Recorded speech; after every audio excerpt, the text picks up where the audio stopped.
This story starts in a city that looks like a mess with broken buildings and debris everywhere. In short, the usual aftermath of a disaster. A boy lets out a sigh as he walks through the mess. Chasing after someone is annoying enough, and now that idiot went and got himself eaten. His eyes land on the monsters feasting on the poor guy. Well, that saves him the trouble of bringing him back. The monsters turn their glowing eyes on him. A system alert pops up to give him a warning.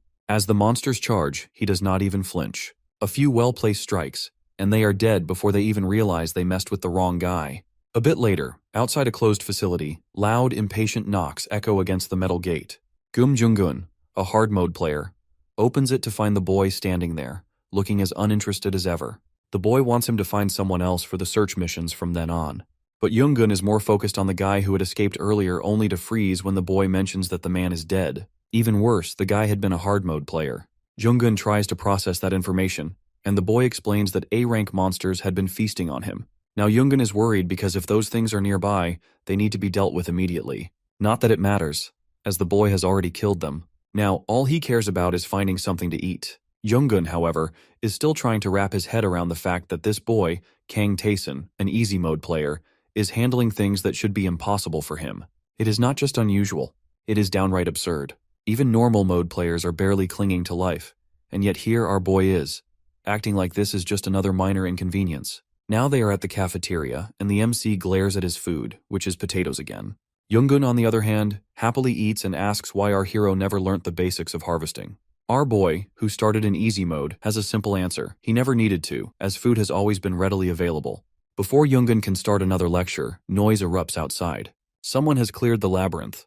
Jungun shoves the problem onto the MC, and right on cue, someone calls for him. Stepping out of the cafeteria tent, our hero finds a man losing his mind and insisting that this is all some kind of prank. A man tries to explain things to him and calmly reassures him that yes, this is their planet. Yes, things have changed. And no one is joking. But the guy is not having it. Instead, he punches the poor man trying to help him. Our boy turns to Jungun, who is eyeing his potato. He makes it very clear that if the potato is missing when he gets back, Jungun won't be getting another meal ever. Then finally, he addresses the guy causing the commotion. This is a common reaction. Players who have been stuck in the labyrinth often lose it when they return and are unable to accept how bad things have gotten.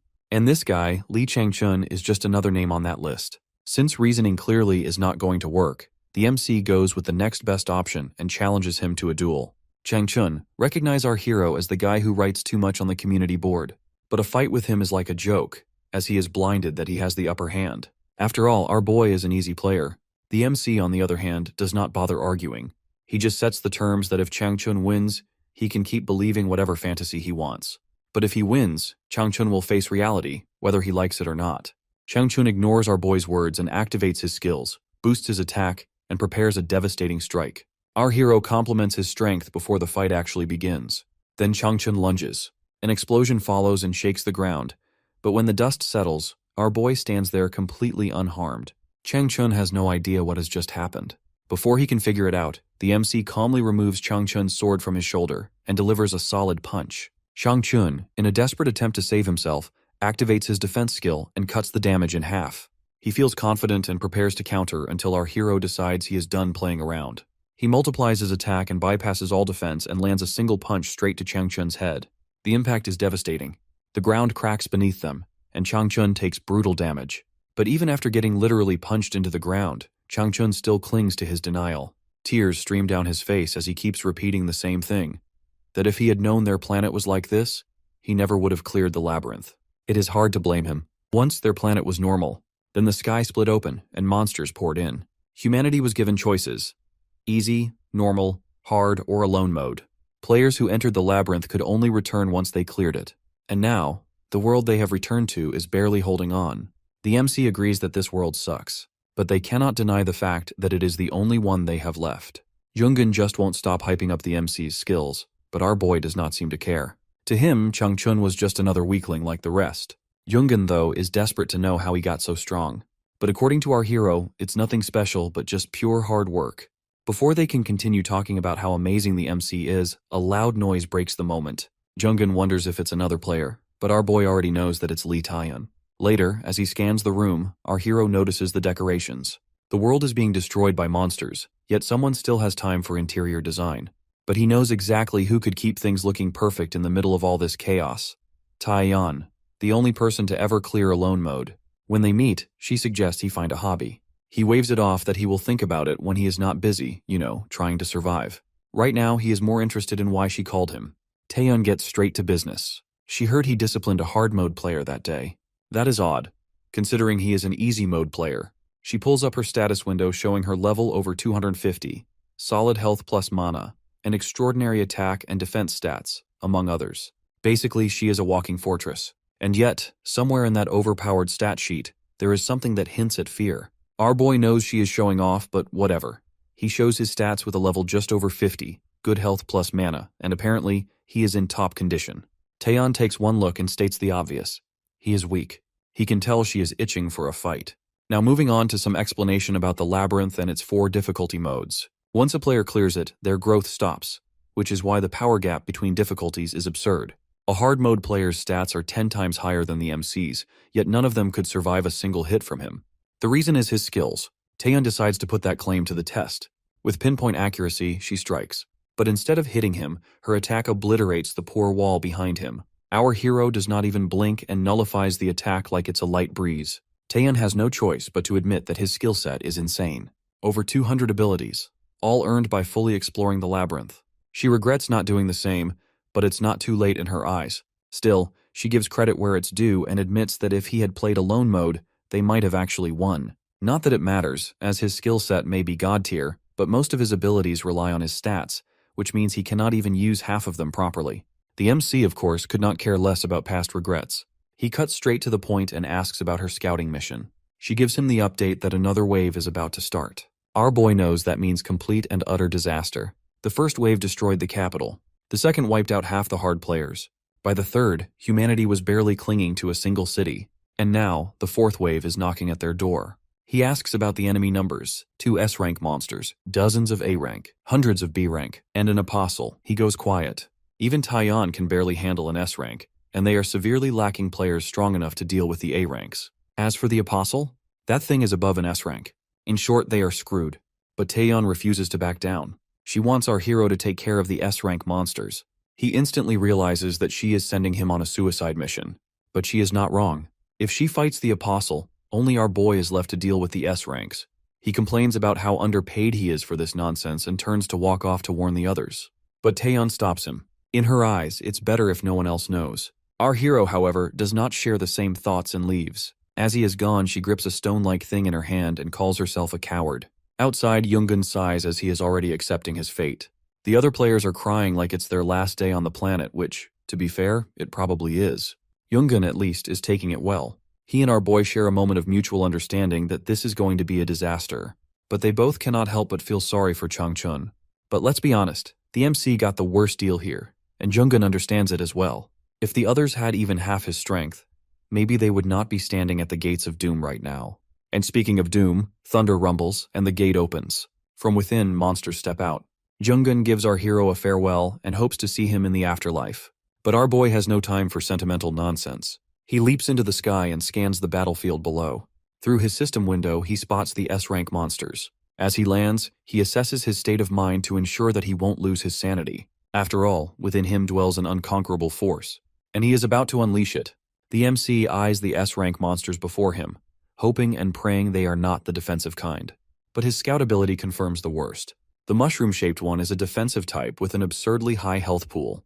The thing buries itself in the ground and stares at our boy as if daring him to try. Our hero knows that he could spend his entire life whittling that thing down, but its power is too much to make it happen. So, he shifts his focus and checks out the other one, which is a tentacle monster, a long-range attacker with solid health but still manageable, at least in theory. He leaps forward and cuts through its tentacles, only to find out his attacks are not as effective. So he moves to plan B and goes straight for the head. He lunges for the monster only to get blasted with an energy attack. He nullifies it, but this thing has 0 cooldown. He knows really well that there is no dodging forever, so his only shot is to predict its attacks, but the longer he takes to figure them out, the worse his odds get. He accelerates, blasts through the tentacles, and strikes the monster directly. His nullification keeps him safe, but the monster is not taking this well, and it flails in fury. Before he can press the attack, he notices that the mushroom monster is guarding the other one. Unfortunately for them, our boy is not an idiot. He slams into the defense monster and activates a forced duel. A glowing circle forms around the defense monster, and for the next minute, only it can attack our hero. The long-range monster tries to interfere, but rules are rules. If Taeyun were here, our hero could predict that she would probably ignore the defense type entirely and go straight for the attacker. That is a luxury one gets when they have extraordinary stats and legendary gear. But for the MC, he knows that a single hit from either of these things could send him to the afterlife with express delivery. So, he does what he has to. He uses his designated skill reset, something he won't be able to use again for a whole month, multiplies his attack power, and throws everything he has at the defense monster. But it's still barely doing anything. He then copies his attack to double the impact. A massive explosion erupts, and finally, the mushroom monster keels over. But there is no time to celebrate as the tentacle monster immediately retaliates and lands a brutal hit. Our boy barely holds on and activates his last line of defense, which is attack nullification. For a few precious seconds, all incoming damage to him drops to 0. The monster tries to crush him with its tentacles, but our hero knows that now he just has to dodge and attack, which is simple enough except for one tiny problem. His mana bar is basically a desert at this point, and now he has to finish this fight by swinging and hoping for the best. The battle drags on, with each strike shaving off chunks of the monster's health. The MC keeps hammering away. Then, something clicks. His mind and body sync in perfect harmony, and suddenly, he has some kind of miracle-like power. A soul skill etches itself into his very being and boosts his soul attacks. But the system mentions that since he is no longer inside the labyrinth, the skill gets sealed away. Not that he has time to throw a tantrum over it. Right now, all he wants is for the system to shut up and let him finish his job. The monster groans in pain, but our boy does not bother with sympathy. With one final stab, he puts the thing out of its misery. The system pops up and rambles about how gods from every realm are in awe of his feat. That is great and all, but where was their divine intervention when he was almost getting turned into monster food? He does not even know how long he has been fighting, as it feels like a month. His stats are low, but he forces himself forward. The city is a complete disaster as bodies, debris, and destruction are everywhere. And among the corpses, he spots the so-called hard mode players who spent all their time bragging. And he, as the easy mode player, is still standing. Then he sees Yoongun, who is dead. And not just him, but Taeyun, the strongest human, the only one to clear alone mode, is gone too. Before he can even process it, something disgusting moves toward Taeyun's body. An apostle. It sneers and threatens to kill our hero, but the MC is way too tired for this nonsense. He glares at the creature, and his exhaustion barely masks his disgust. Then, with all the defiance he has left, he attacks. The apostle closes in on the MC and radiates an overwhelming energy that pierces through his body and sends him flying. As our boy crashes to the ground, he knows this is the end. The system confirms it and updates that his health is at 0. But instead of just letting him die like a normal person, the system decides to keep him alive for another minute. Our poor hero cannot feel anything below his waist. And even the apostle seems to know he is basically dead already, and is just waiting for the clock to run out.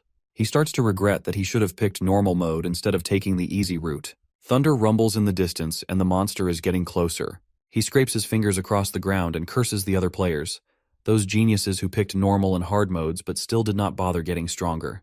But it's not like yelling at them is going to magically undo his choices. He gives up and accepts his fate. But then, something catches his eye.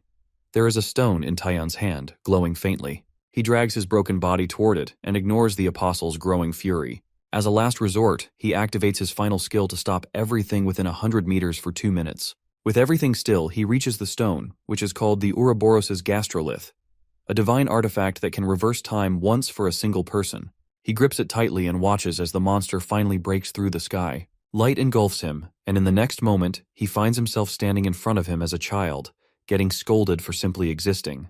His parents had always treated him like a punching bag and crushed his spirit until he truly believed he was worthless.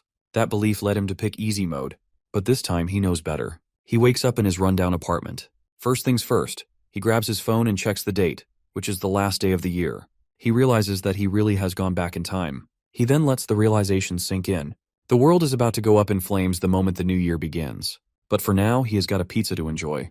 After years of surviving on bland potatoes and whatever monster meat he could stomach, this greasy, cheesy masterpiece feels like a 5-star meal. Once he is done, his thoughts drift to the artifact Taeyun had, and her reason for not using it.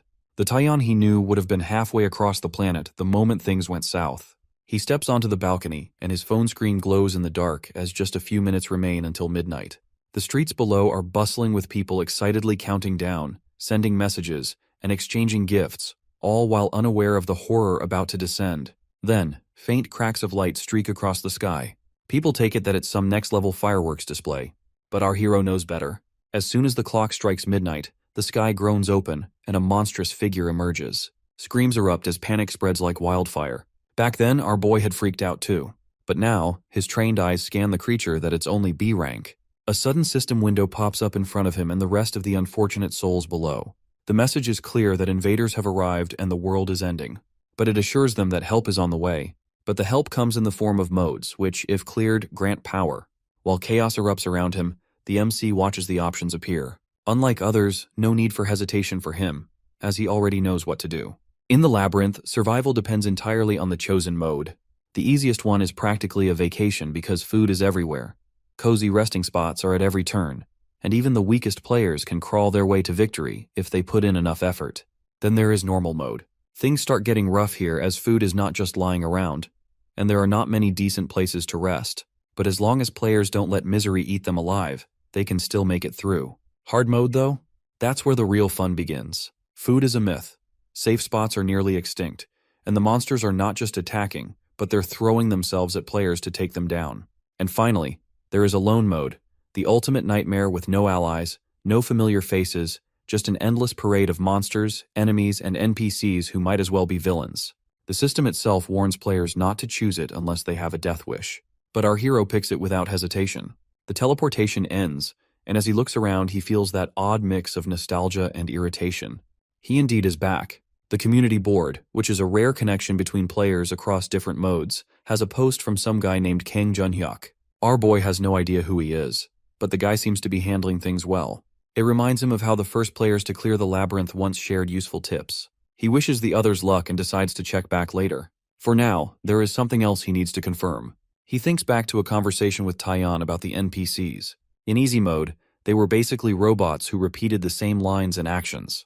But Taeyeon insisted that in alone mode, they acted like real people, with actual thoughts and free movement. If that is true, then the MC knows that something is seriously off. Arriving at the labyrinth entrance, he spots a guy dozing off at the gate. Back in easy mode, there was an old man who was nothing more than a boring, standard NPC. But now the moment the guy opens his eyes, our boy can tell that he is strong, even stronger than Taeyeon. The guy introduces himself as the Broken Man, the guardian of the labyrinth. His title comes from once trying to beat this place and failing miserably. Now, he has the job of standing around and watching others suffer. He starts rambling about the great opportunity they have to save their world. But our hero is not buying the sales pitch. He knows better that this is not some grand mission, but it is just a well-disguised horror show. The Broken Man seems confused by the MC's lack of reaction. Apparently, people from peaceful worlds are supposed to freak out in situations like this. Since our boy is not panicking, the guy briefly considers smacking him around for fun but decides against it. Instead, he moves on to the important stuff. The labyrinth has 100 floors, with a difficulty spike every 10. Our hero has to figure out the food by himself. And for the safe zones, the guy wishes the MC good luck with that. That is all the help our hero is getting because the gatekeeper is too lazy to explain more. Our boy recalls Taeyeon mentioning how this guy nearly killed her before she even stepped inside, so he wisely keeps his mouth shut. The Broken Man then summons a weapon and swings it right next to our hero's face as he tries to test him. But the MC does not even blink. That seems to amuse the guy, who smirks and hands over some gear, a barely holding together leather armor, a rusty sword on the verge of breaking, and an old wristband that might, if the stars align, stop a beast's fang. The generosity is overwhelming. With that, the gatekeeper waves our boy off with the note that he has to figure out skills on his own. As our hero walks into the labyrinth, the guy watches him go and feels something different about him. He has seen plenty of so-called prodigies before, all of whom have failed. But he can notice that the MC is not just skilled, but he has something far more valuable: the sheer, stubborn will to survive. As our boy moves forward, a system window pops up to give him a backstory about the labyrinth. Some all-powerful sorcerer created this place ages ago, and apparently, anyone who conquers it can make a wish. Of course, getting to that point is the tricky part. The labyrinth is home to horrors beyond imagination, filled with creatures that exist purely to destroy the players. And yet, as our hero reaches the first floor, which is a relatively tame area filled with weak monsters, he just grins. Finally, the real game is about to begin. Our boy's mission is to beat the first floor boss and get a random stat boost potion. There is also a hidden reward, but no one knows what it is. As he walks, he remembers talking to Taeyeon about the shopkeeper in easy mode. In that mode, the merchant was just a normal seller with potions. But in alone mode, things were quite the opposite.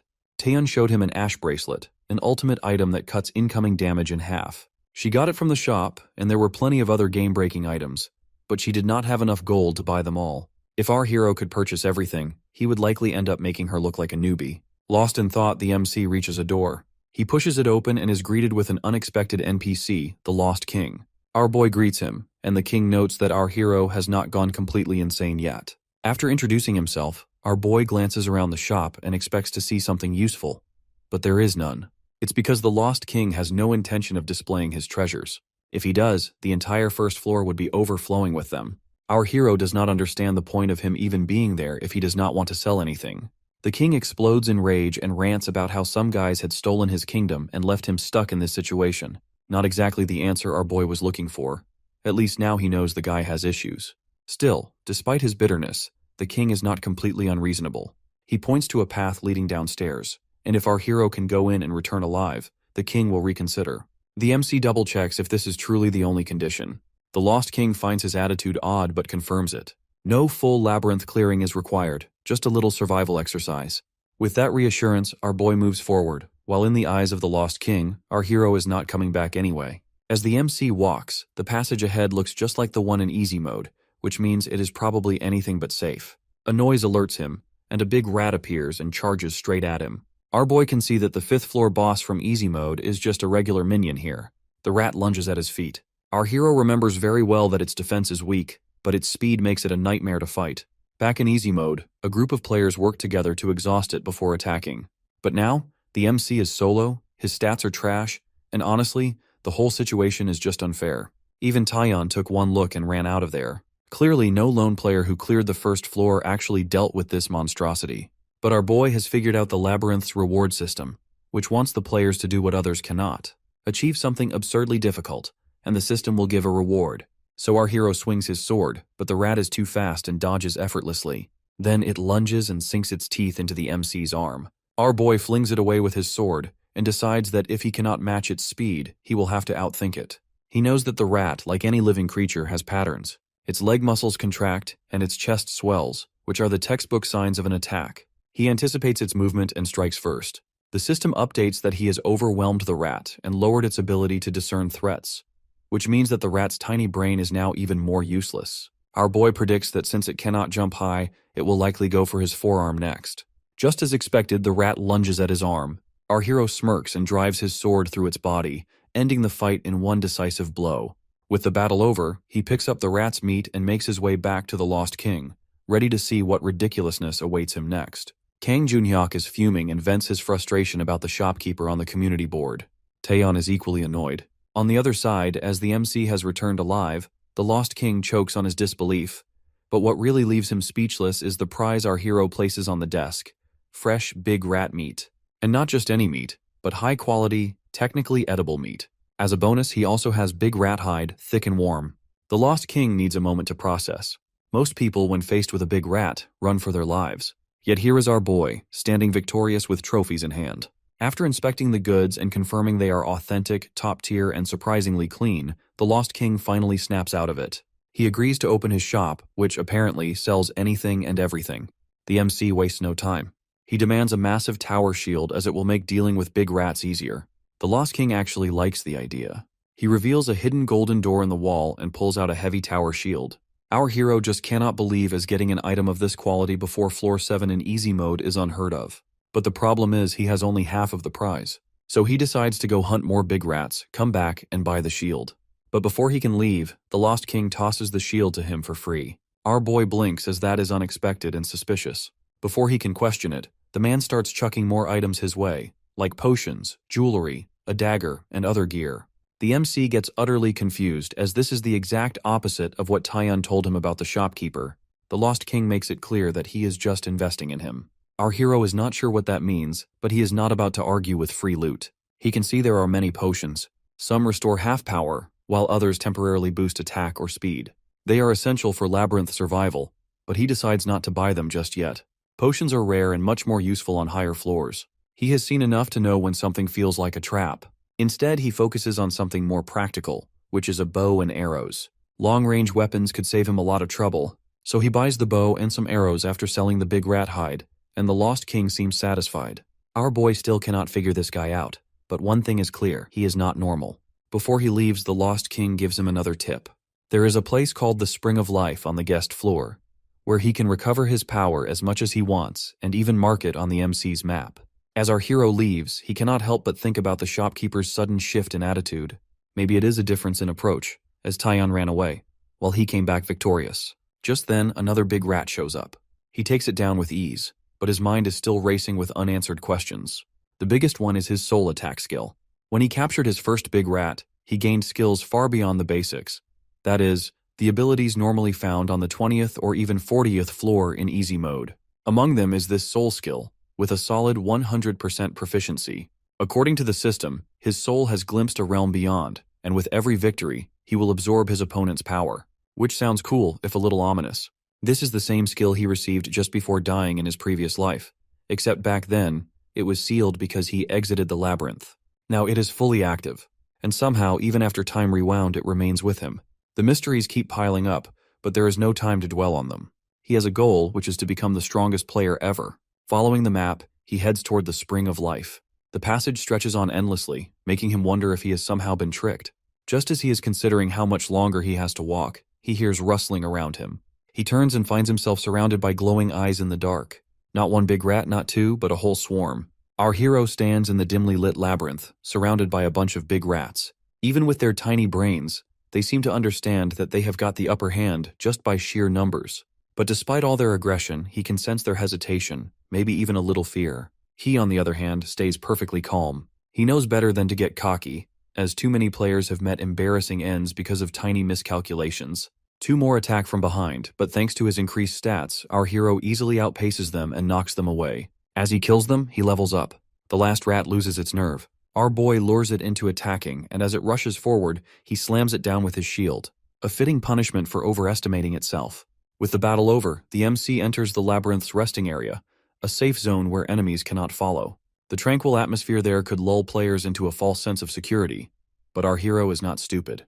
A spring of life shimmers in the center, and because he gets here first, the system gives him an intelligence and mana boost. He drinks from the spring and feels instantly refreshed, though his mental exhaustion remains. And for that, he knows he needs rest. The next morning arrives and he checks the community board. The alone mode players, Kang Junhyuk, Na Jaeyeon, and Lee Sang, are bickering over whether to enter the labyrinth or keep waiting for some divine intervention. Meanwhile, Kang Dongjun from normal mode is hunting for monster info and a team to help him clear the first floor. Alone players spam the board the most, since this is the closest they will ever get to social interaction. The MC smirks when he sees a post from Taeyeon, the so-called #1 player, asking for help. But then again, he remembers her status window from his past life, the one that mentioned her fear. Maybe despite all her strength, she never really stopped being a coward.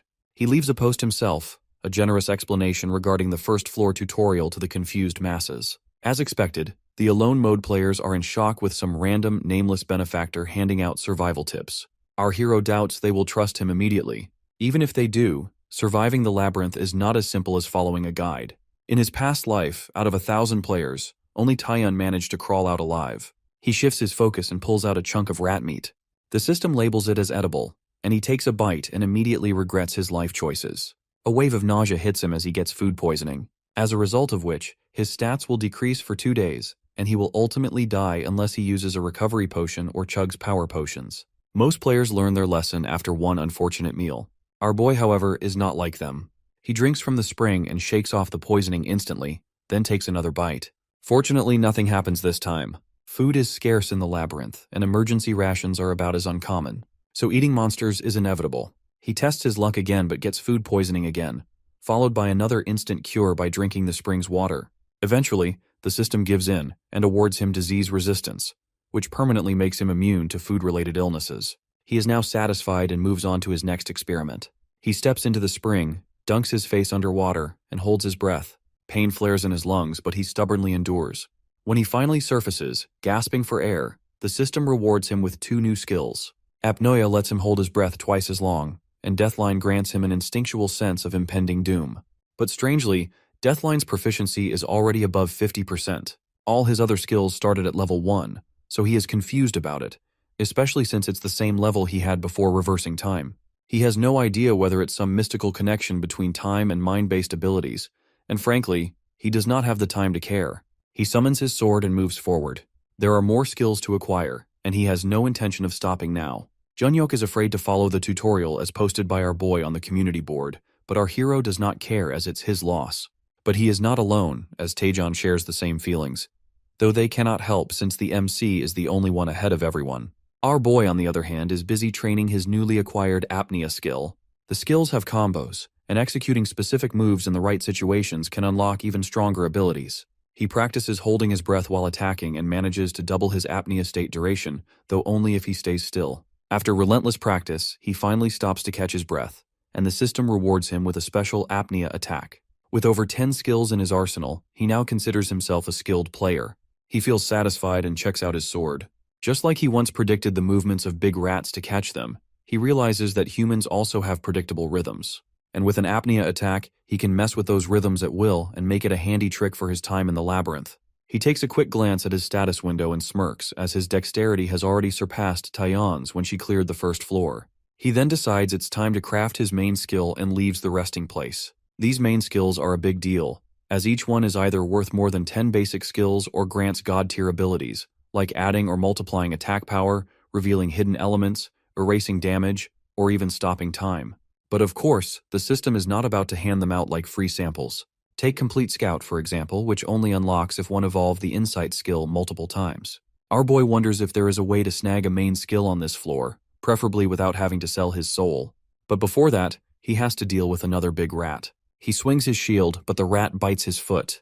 The creature must be feeling pretty high, thinking our hero is helpless, when in reality, the MC is letting himself get hit. He holds out just long enough to trigger the system's pity mechanic, counterattacks with his shield, and forces the rat to retreat. The system rewards him with an increase in his deathline and cold-heartedness proficiency. The rat attacks again, and this time, he blocks it properly and unlocks a new defensive ability. But this skill only ignores attacks below a certain amount of damage, so it's not the skill that he wants. What he really wants is the hold-on skill, which has an ability that nullifies a fatal attack and grants temporary invincibility. Back in his previous life, he was the only one who managed to get it, and Yoongun and Taeyeon had been very impressed. As for how to do it, well, the labyrinth had its own rulebook, according to which the skills could either be borrowed from someone else, earned by doing something no one else has dared to, or just copied if one is clever enough. The MC recalls how he learnt apnea by holding his breath and apnea attack by spamming sword swings in that state. Applying the same logic, he lets the rat keep attacking him while he repeatedly blocks fatal attacks. After what feels like an eternity of near-death experiences, the system finally decides he has suffered enough and rewards him with the hold-on skill. Our boy gets relieved and satisfied. He remembers Yoongun and Taeyeon looking at him like he had lost his mind when he explained his training methods before. But this was the labyrinth. Either risk your life to gain something, or stay weak and get eaten. He returns to the resting room, gulps down some spring water, and checks his system notifications. Unsurprisingly, there are more skills. At this point, he has collected around 200 of them. Just as he is scrolling through, someone suddenly appears. The MC immediately tenses. The man standing before him is not another player, but an NPC. And if the rumors are true, NPCs in alone mode are straight up insane. He vaguely remembers Taeyeon mentioning something about an old knight, probably a holy Templar. Before he can recall anything useful, the man suddenly rushes at him and throws a punch. The system updates that the old knight, Einzar, has activated a non-fatal attack on our hero, and the MC just stands there in shock at the sudden turn of events. The MC's deathline skill kicks in and warns him that he is about to meet an end. As Einzar's punch comes speeding toward him, he desperately holds up his shield but barely keeps it from breaking apart. He takes a deep breath, fights to stay on his feet, and does everything he can to avoid getting smashed into the ground. But suddenly, out of nowhere, he feels an unexpected surge of mountain power. His strength increases, just in time for the impending punch. However, as he lets go of the shield to dodge the attack, he gets a special skill, Deflect. Still, with the gap in their strength, dodging this punch is a daydream. When it lands, it sends him crashing into the wall, which breaks. But to Einzar's surprise, the MC does not seem as badly hurt as he wanted. Thankfully, our boy nullified the damage in time. But still he coughs as he feels the blow and notices that the alone mode is nothing but a monster fest. Einzar, though, is a bit shocked, or rather impressed. In a blink, our boy did not just block his attack with the shield, but he actually made it worse for Einzar by letting go of it just in time. Looks like our hero was not the easy target he thought he was. But Einzar makes it clear that he was not out to kill the MC anyway. He was just trying to keep things friendly with a non-fatal hit. Even if he had gone all in, though, In his eyes, our boy probably would have shrugged it off with his defensive skills. So Einzar helps him up. Our boy, who is now to his feet, takes in the situation.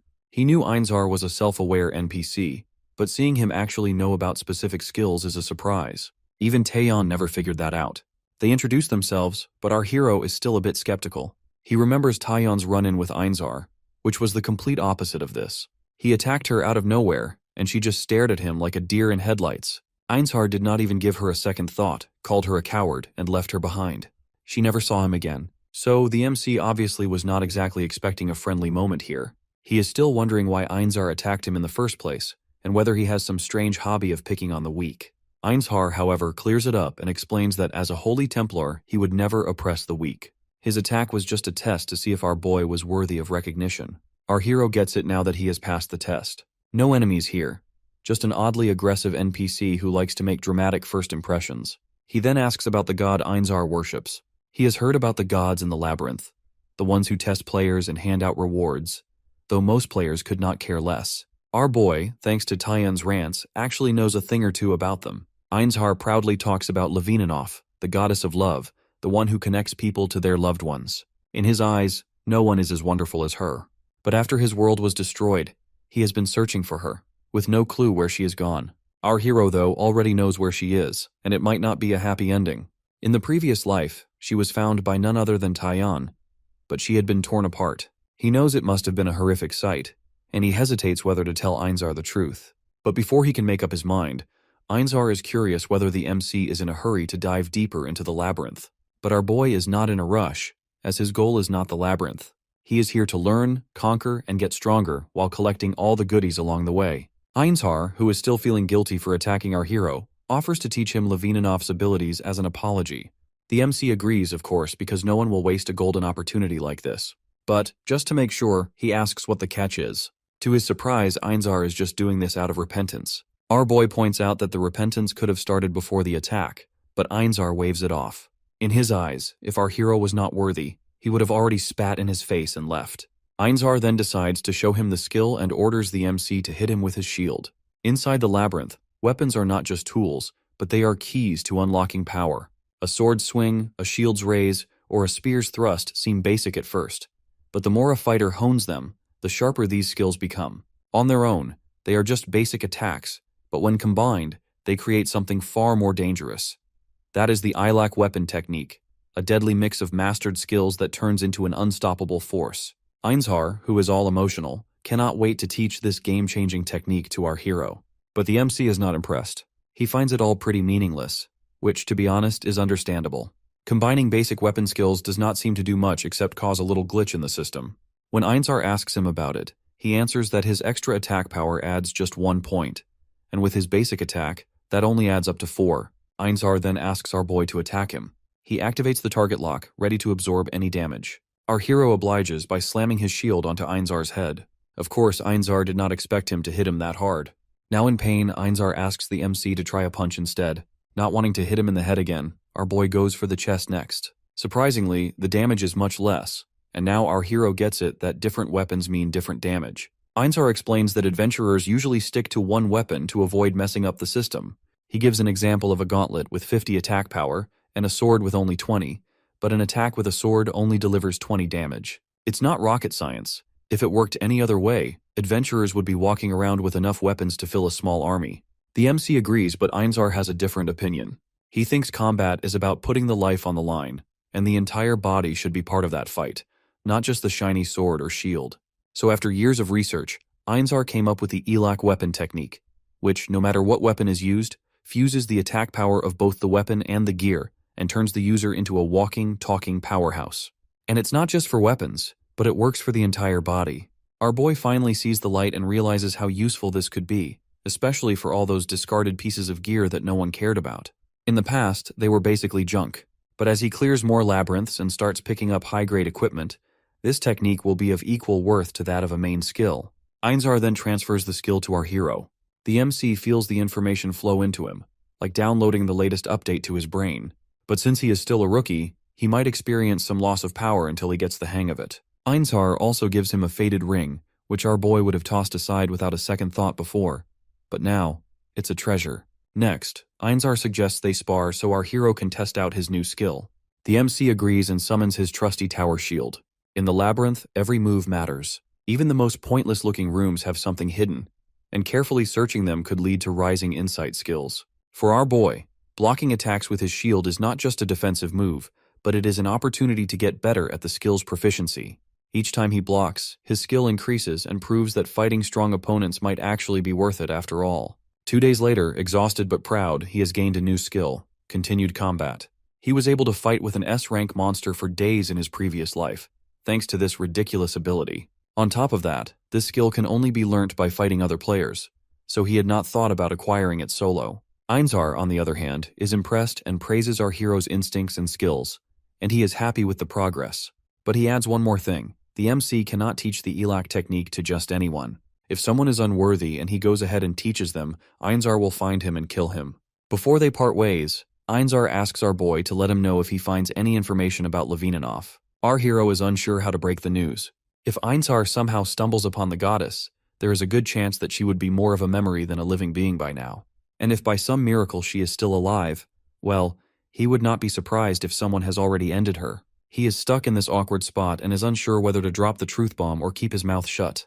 But then finally he let it slip that he knows the goddess's whereabouts. Einzar is convinced that the MC is messing with him. After all, he has wandered the labyrinth for what feels like an eternity, without even a whisper of the goddess's location. And yet here is our boy, who has just barely passed the starting line, and is claiming he knows exactly where she is. Our hero, however, has already expected this reaction, and has a plan to explain. He needs Einzar to trust him. In his world, there are items that provide information about the labyrinth, which, to Einzar, sounds like complete nonsense. A labyrinth with no map suddenly has one for special beings. It all sounds ridiculous to him. But the MC clarifies that while general maps don't exist, there are ones for unique entities like a magical flute that summons gods. His family has studied such items, which is how he knew the gods' locations before even setting foot inside. Thinking back to a conversation with Taeyeon, he remembers her showing off some items she got from the 89th floor. At the time, he dismissed it as completely useless, but now he uses that information to reveal the location of Levininov, which is on the 78th floor, hidden in the 24th secret room of the library. Einzar has never checked that spot, and overcome with emotion, he grabs the MC in an overacting display of gratitude. He promises to prepare before heading out, as he is determined to confirm whether the goddess is actually there or if our boy is just pulling his leg. But before that, he wants to repay our hero, so he hands him a copper ring. The MC puts it on and watches as Einzar leaves, all while yelling about the goddess. As he disappears, the MC wonders if Einzar will actually find her, and if he does, whether she will even be alive. Either way, one thing's for sure, that is he won't be seeing Einzar again anytime soon. With that, our boy gets moving. Now that his dexterity has increased, catching the big rats has become easy. He realizes there is no point in sticking around since he has outgrown this floor. If he wants to get stronger, he has to move up. But before heading to the second floor, there is something he needs to take care of first. The labyrinth hides multiple secret rooms, with each floor containing at least one. These rooms offer valuable rewards like magic staffs, levitation rings, permanent stat-boosting potions, and other things. In easy mode, competition for these rooms was intense, so he often skipped them. It was more about luck than skill, and frankly, he had better things to do than gamble on secret doors. But now every single one is his for the taking. He just needs to confirm if their layouts remain the same. Though labyrinths change depending on the mode, their basic structure stays consistent. That means the secret rooms should still be where they always were. With this in mind, he enters one. The space is surprisingly small, with nothing but a single door and plain walls. Most players ignore this place and assume it serves no purpose. Our hero starts inspecting the walls. Every brick looks identical, so he randomly taps them. He then removes them one by one and watches for changes. Compared to his past struggles, like barely surviving in a room for a week with nothing, this is exciting. His insight proficiency increases as he works. Finally, he uncovers the hidden room and earns the title of adventurer and a nice boost to his intelligence. Inside, he spots a treasure box, but he knows better than to rush in like some clueless rookie. The labyrinth does not give out freebies. He scans the surroundings and picks up a big rat and tosses it into the room. The moment it lands, an arrow flies in and pierces it instantly. Now prepared, he moves forward. Another arrow comes for him, but this time he snatches it mid-air. For any other first-floor player, this would be a death sentence. But for him, it's just free arrows and another day in the labyrinth. Our boy snatches the arrows mid-air, but it's getting harder. The only downside is that these arrows are coated in poison and paralysis agents. After gathering enough of them, he decides it's time to move forward. He leaps ahead. He could just run while blocking with his tower shield like a sane person. But this is a labyrinth. And here, perfection is not optional. So, he goes full martial artist, smashes arrows mid-flight with his kicks, and crushes them in his grip while hopping across stone tiles. Then comes brick number 9. 9 arrows shoot toward him from all directions. He activates apnea and sharpens his vision. Dodging them all is unlikely, so he enhances his senses further and unlocks a new skill that is sense augmentation. He breaks some arrows, deflects the rest, and still ends up with a few new cuts. Then the final trap triggers. By the usual pattern, there should be 10 arrows. But no, because life is unfair, 15 arrows come flying at him instead. He barely has time to register how unfair this is before realizing there is no way to block them all. But with so many coming at once, he makes a guess that some of their paths overlap. He weaves through the storm of projectiles, but some still find their mark. The arrows stab into him and blood spills from the wound. Pain shoots through him, the kind that makes one reconsider his life choices. But in that moment of agony, he unlocks a new skill called pain reduction. The sharp, unbearable pain now feels like slightly less unbearable pain. If he had not been through worse, he is pretty sure he would have blacked out. He could purposely take more hits to unlock even more skills. But he decides not to turn this into a self-torture session. He unlocks the treasure chest. Inside lies a flame staff, the beginner wizard's go-to weapon, capable of casting fireballs. Among early magic items, this one actually holds some real value. He knows that Taeyeon barely cleared any secret rooms, so she would not know the difference between a good item and a slightly fancier rock. If this is the standard reward in alone mode, at least there is some justice in the world. He exits the secret room and faces a swarm of big rats. With just one arm, he cuts through them. The difference in stats is almost embarrassing. The system rewards him with another skill called Unfaltering Resolve. At the resting area, he drinks from the spring and instantly refreshes himself like he just took the best nap of his life. With a clear head, he reviews his new abilities. Pain reduction and sense augmentation are good, but they need time to get better. Unfaltering Resolve is even better since it lets him ignore injuries temporarily. Worth the trouble. But the flame staff is the real prize. Now, it's time for the second floor. The labyrinth structure is simple. A boss guards the staircase to the next level. Beat it and move forward. Our hero hopes the battle will be as easy as the layout suggests. But let's be real, this is alone mode. And here, nothing is ever that simple. He pushes open the gate. A massive figure looms in the darkness. The giant rat and the floor's boss. In easy mode, this thing was a 10th floor nightmare. The MC remembers how many players were shredded by its claws. But at this point, he is not even surprised. The giant rat is not just some random monster, but it's a nightmare for first floor players, and Taeyeon knew it. That was why she found a way to cheat the system and took advantage of the labyrinth's rules that bosses cannot leave their rooms. She filled the chamber with gasoline and set it ablaze. A perfectly reasonable approach, really. Considering she was the only survivor among those who attempted the first floor, her method was probably the closest thing to a winning strategy. But our hero knows that is not the kind of battle the labyrinth wants. It wants pain, struggle, and an exhausting display of skill, and he is here to grow stronger. He summons his staff and unleashes the fireball spell at the giant rat. The flames catch, burn the creature, and inflict minor damage over time. But he needs more, so he fires poison arrows, yet the beast shows no reaction. That does not deter our boy, though, as he has planned for this exact nonsense. He switches the tactics and fires paralysis arrows. This time, the rat freezes in place and gets immovable until either struck or 10 seconds pass. The MC seizes the opportunity and keeps it pinned down with repeated paralysis shots and layers the status effects like an absolute menace. He is not just overpowering it, but he is dismantling it piece by piece. Once incapacitated, the rat becomes even more vulnerable and takes increased damage. But our hero knows this strategy has a limit. When the rat's health drops below 20%, it enters berserker mode. Our boy remembers this nightmare from his past life, and he knows really well that the paralysis arrows won't work on it anymore. So now, it is a direct fight. He raises his tower shield and braces for impact. Even with the defense, he takes damage, but he has already prepared his next move. His strength is not high, but dexterity is his ticket. He uses it to his advantage and strikes at the rat's legs with his shield to force it off balance while enduring its relentless counterattacks. His stamina is running low, and he knows he cannot keep this up much longer. He summons his sword, activates apnea attack, and slices into the rat with rapid, precise strikes. Of course, the beast retaliates, because it would not be a fight without the MC getting injured. But our hero knows that he cannot afford to take more hits, so he sends the rat's own attacks back at it while continuing his relentless assault. Blow after blow, he presses on until finally the giant rat collapses and he gets victory at last. With the battle over, he checks his rewards. His dexterity and mana have increased, and he levels up, and his wounds get healed as well. As a reward, he receives a random stat boost potion and, surprise bonus, a designated stat boost potion. He drinks both and feels his strength rise. He then remembers his new skill, Counter, and realizes he can now reflect enemy attacks with even greater force. Before moving on, he opens the community board to check on the tutorial he has posted about the first floor. He has not expected much, but curiosity gets the better of him. On the community board, players talk with excitement over the spring of life and share tips and advice. It's almost heartwarming until our boy remembers his past life, where the board was nothing but a graveyard of hopeless messages. And eventually, even that died down. Well, all except one. Taeyeon.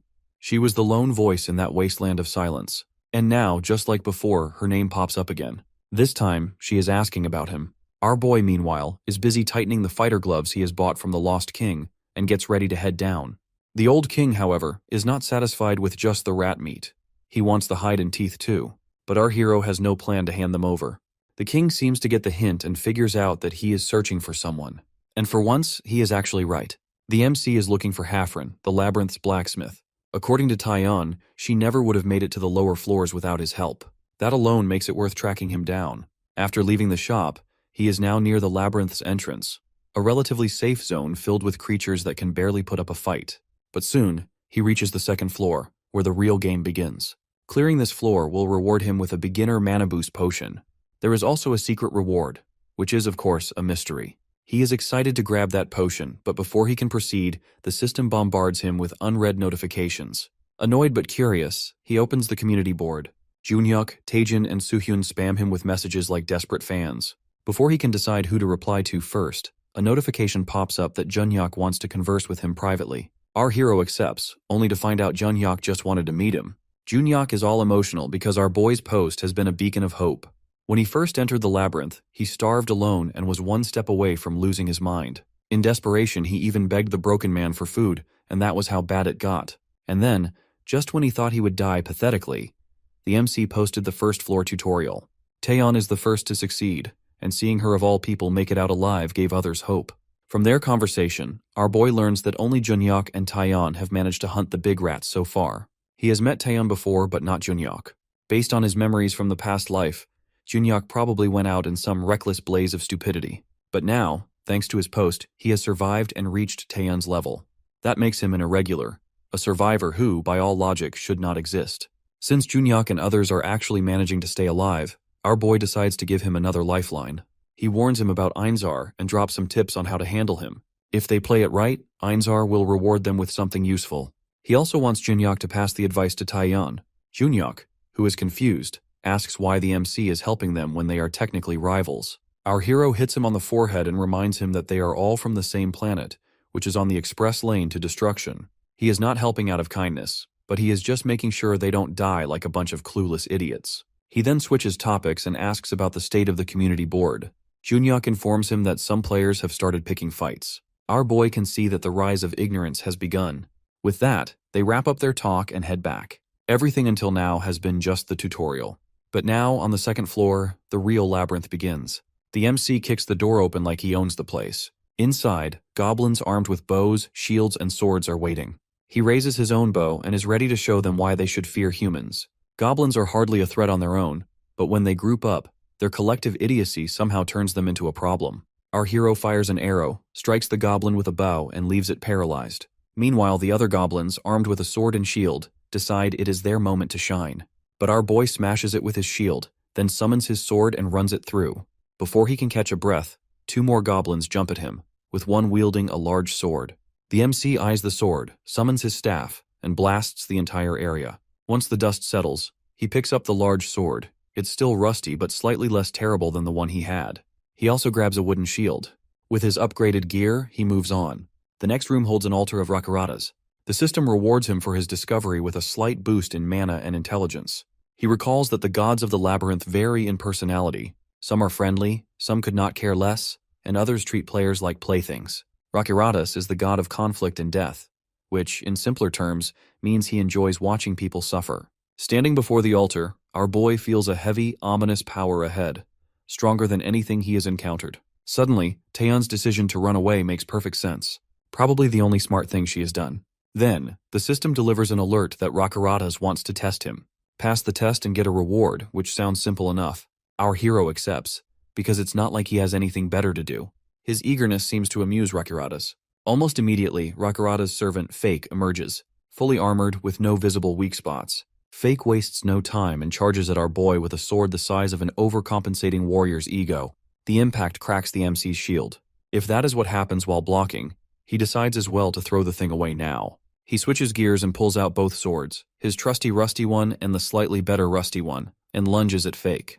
Their weapons clash, and our hero's grip trembles from the sheer force. Fake, on the other hand, does not even flinch. Our boy realizes that brute force is clearly not the way to go, so it's time for plan B. He backs off, lures Fake, and at the right moment, he spins and strikes.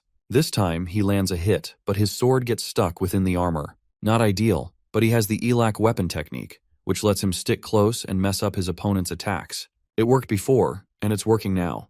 After several well-placed hits, Rakuratas seems confused. The MC takes a step back and is sure that the god was hoping for a brutal all-out fight. Right on cue, Rakuratas decides to spice things up. He activates his authority, and his interference zone shrinks as a penalty. Fake, who is now seemingly more intelligent, reassesses the fight. Our boy, on the other hand, does not understand what just happened. The servant runs its sword across its armor, and an energy radiates from the blade. It then hurls the weapon straight at the MC. The label Fake is gone, and the atmosphere has shifted as well. Our boy realizes that his previous strategy won't work as this opponent is not mindless anymore. The servant lunges, and our hero barely manages to block the attack with his sword. But even with his defense, he takes damage. The servant's movements are nothing like before, but they are swift, precise, and calculated. With a single flawless strike, it sends the MC crashing against the wall as it wields its sword like a seasoned knight. Our hero can barely keep himself upright. He holds weapons in his hands, yet it feels as if he has no control over them. Every action inside this labyrinth is assessed, and once a technique surpasses a certain threshold, it can become a skill. If this swordsmanship is of such a high grade, then he will learn it. Passion burns in his eyes as he resolves to master it.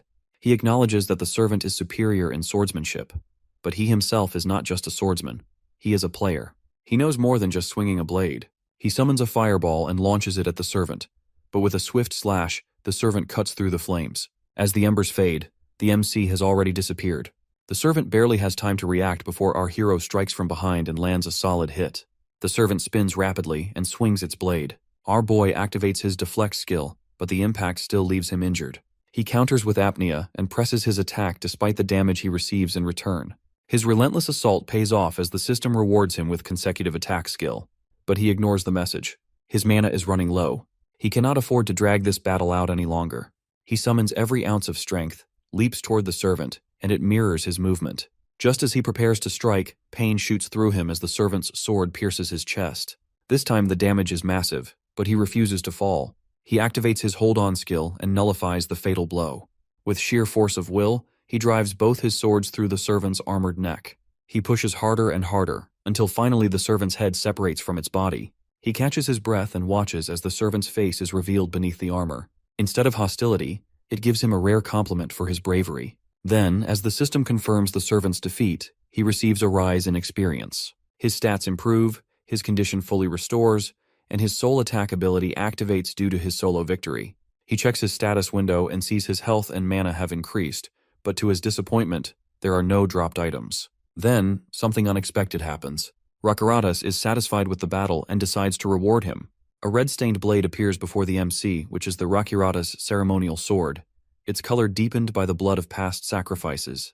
He can hardly believe it, as getting a weapon of this caliber on just the second floor is unheard of. A rare stroke of luck, finally. But the rewards don't stop there. He also receives the Proof of Conflict skill, which is a powerful ability that makes him stronger the more enemies he defeats. Just as he is processing all of this, the ground trembles. A system notification appears and informs him that Rakuratas has extended an offer for an apostle contract. Our boy has no idea what an apostle contract is, and there is no handy guidebook explaining it either. He sits on the ground and thinks about how Rakuratas has been hit with a penalty that limits his influence. Turns out even gods have to deal with annoying rules.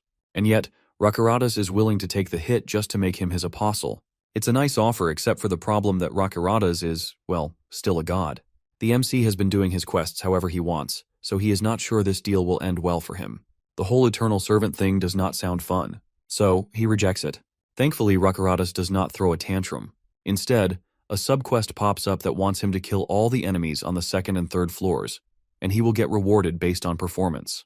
Our hero is not an idiot to trust someone who has already stabbed him in the back, but the system window appears again, and Rakuratas promises good rewards. Our boy just gives in, and hopes that Rakuratas won't find a way to make this simple quest a nightmare. After that, he goes to the shop to grab some potions just in case things get messy. The Lost King recognizes the ceremonial sword Rakuratas has given him. He also knows Rakuratas personally, or rather, he has seen tons of prodigies meet tragic ends thanks to the god's bad habits. The MC asks him about the apostle contract, but he sticks to his role as a shopkeeper. He simply wants our hero to leave after buying what he needs, and our boy takes the hint. As he walks, he checks the community board to see if anyone else has met Einzar. Turns out Junyak and Taeyeon have, but their encounters are completely different from his. Einzar straight up spat on Junyak.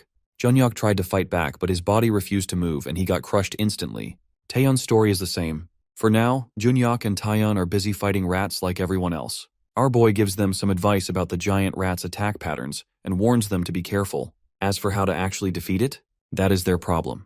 With that out of the way, he focuses on his subquest. On the second floor, goblins hide in the shadows and watch him like he is their next meal.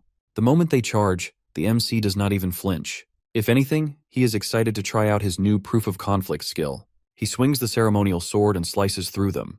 His mind feels sharper, his exhaustion fades, and his stats shoot up. But the best part is that there are no limits. As long as he keeps fighting, he can keep going. This skill might just be his new favorite. Goblins drop one after another, and soon our hero sees a door ahead. He pushes it open and sees a warrior's grave.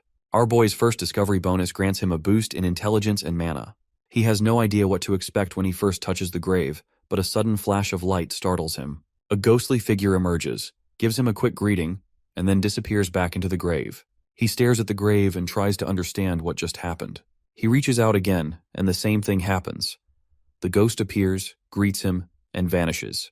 He gets irritated and is not about to be messed with. The next time the ghost shows up, he grabs it midair and demands a proper quest instead of this nonsense. The ghost effortlessly slips out of his grasp and scoffs at our hero's audacity. The MC can notice that this ghost is different from the usual NPCs he has met and is more annoying. He asks about its identity, and after a whole lot of rambling, the ghost finally admits he is a warrior who has died in the labyrinth. His job is to give quests, but not just to anyone, only to those he deems worthy. And in his opinion, our boy is nowhere near qualified. He wants our hero to clear at least 30 floors before even thinking about coming back. The MC turns to leave as he regrets wasting time on a ghost with an ego complex. But just as he is about to step away, the ghost's eyes land on the ceremonial sword strapped to his back. The moment he realizes our boy has completed Rakurata's trial, his demeanor does a full spin. Now suddenly he is all eager to assign a quest. But the MC is not interested in playing along anymore. But the persistent spirit won't shut up. He declares that he has once been a legendary warrior and the fastest to descend the labyrinth. He has fought powerful foes, crushed enemies, and is basically a hero in his own story, or rather, a delusion. But when he returned to the 10th floor to rest, a monster with a true damage weapon ambushed him while he was asleep and ended his journey. The mere thought of it makes the ghost furious. He wants revenge, and that is where our boy comes in. His quest is to kill the 10th floor boss. As for the reward, well, that depends on his mood. A quest is a quest, so our hero accepts. As he leaves the room, the ghost floats after him and plops onto his head and announces that he is going with him. The MC sighs because obviously now he has to drag a dramatic ghost along for the entire trip to the 10th floor. But maybe he can get some useful information out of him. He starts by asking about his past life. At first, the ghost acts like his past is too grand to share. But with a little persistence, he changes his mind. Now he is making an exception for our boy. Not that our hero cares, but the warrior launches into his tale anyway. He has been a prince of the great Kabbert Empire, heir to the throne, unmatched in swordsmanship and strategy. People used to line up just to catch a glimpse of him. The MC listens but is unimpressed. This guy talks less like a prince and more like a street thug reminiscing about his glory days. The story continues. The world ended. He entered the labyrinth to save everyone. And then, well, our boy knows the rest. When he points that out, the ghost shoots him a glare and admits he does not like him. But his hatred for the monster that killed him is stronger than his dislike for our hero. By then they reach a door. Ignoring the warrior ghost's ongoing rant, the MC pushes it open and reveals a room full of goblins. He pulls out his bow and fires, paralyzing one. Then, he takes out his sword and smacks another down before repeating the process. The warrior ghost watches and is confused at what our boy is thinking.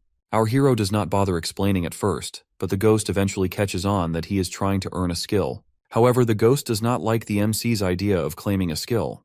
That gives our boy an idea. He smirks and proposes a bet that if the warrior ghost is right, he will become his puppet and do whatever he wants. But if he is right, the warrior has to answer his questions truthfully. The ghost, who is absolutely sure of himself, agrees without hesitation. The warrior ghost is having a grand time in his imagination, as he pictures our boy crawling on all fours and begging with honorifics.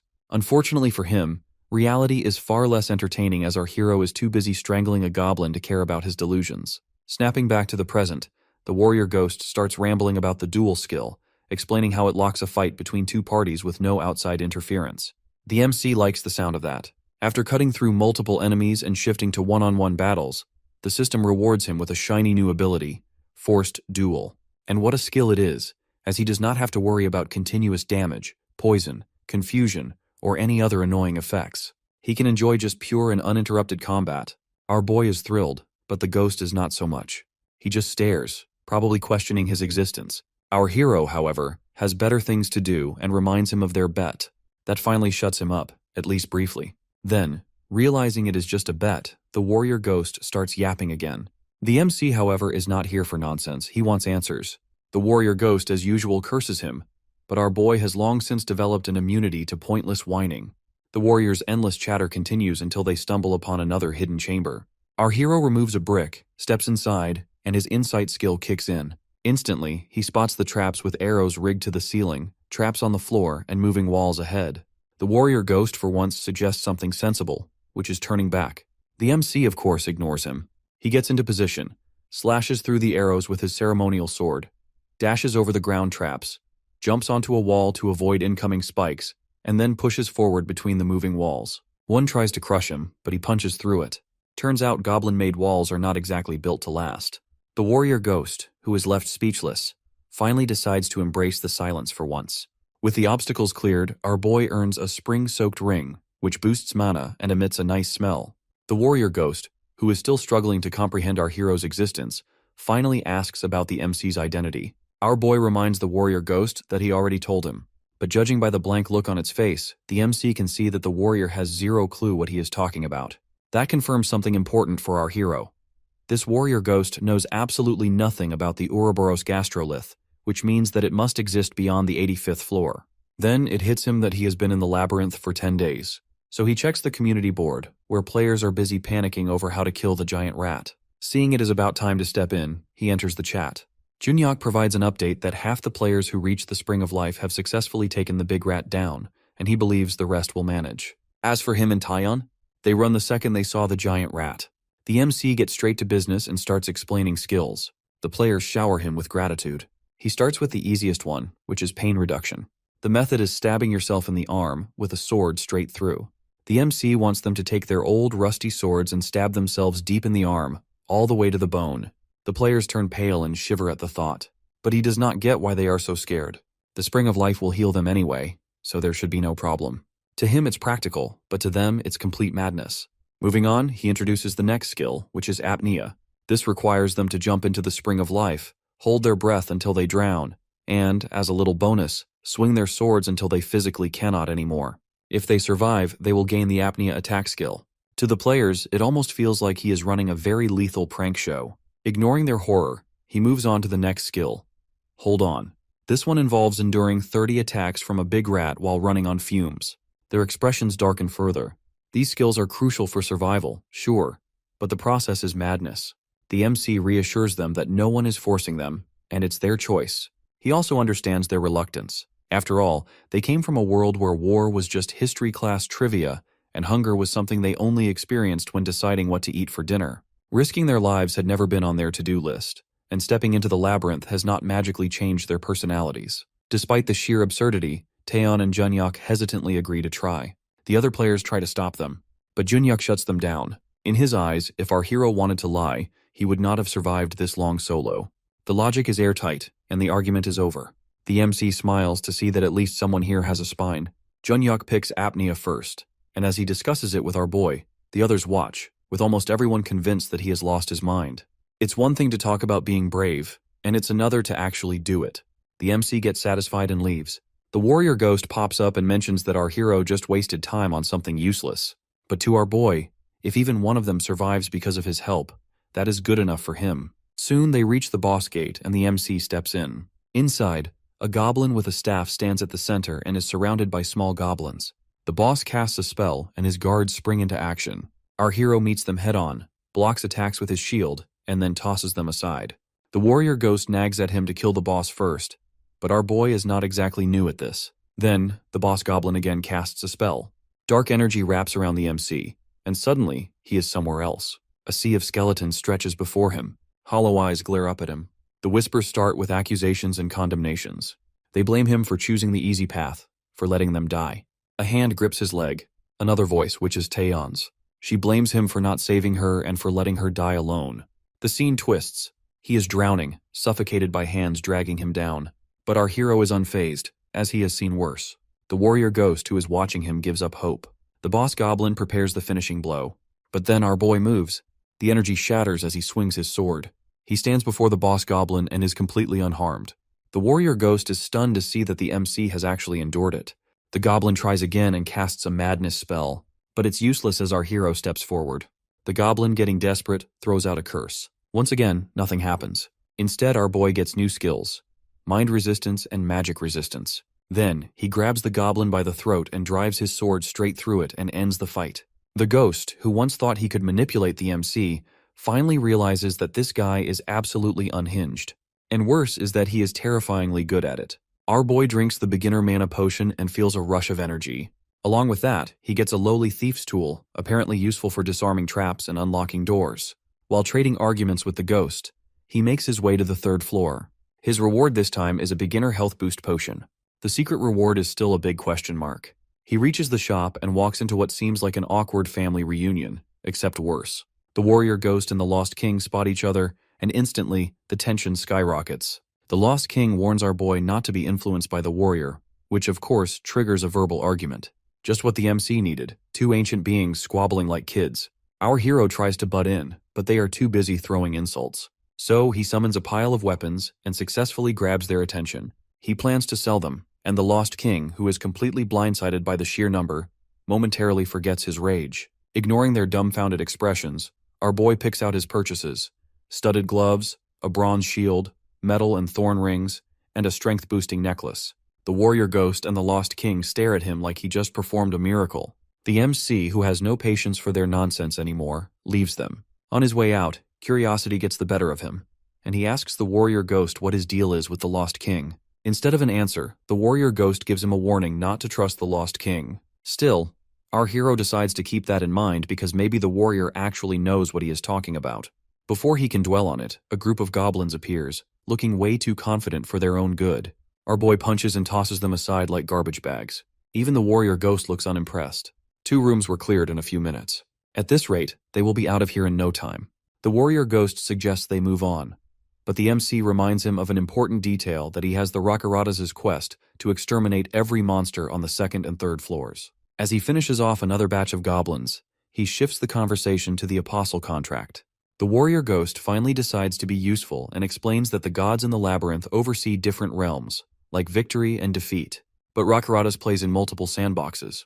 Unlike the gods from their planet, these guys actually had a hand in creating the labyrinth itself. According to legend, some mighty sorcerer long ago pitched the idea to the Transcendent.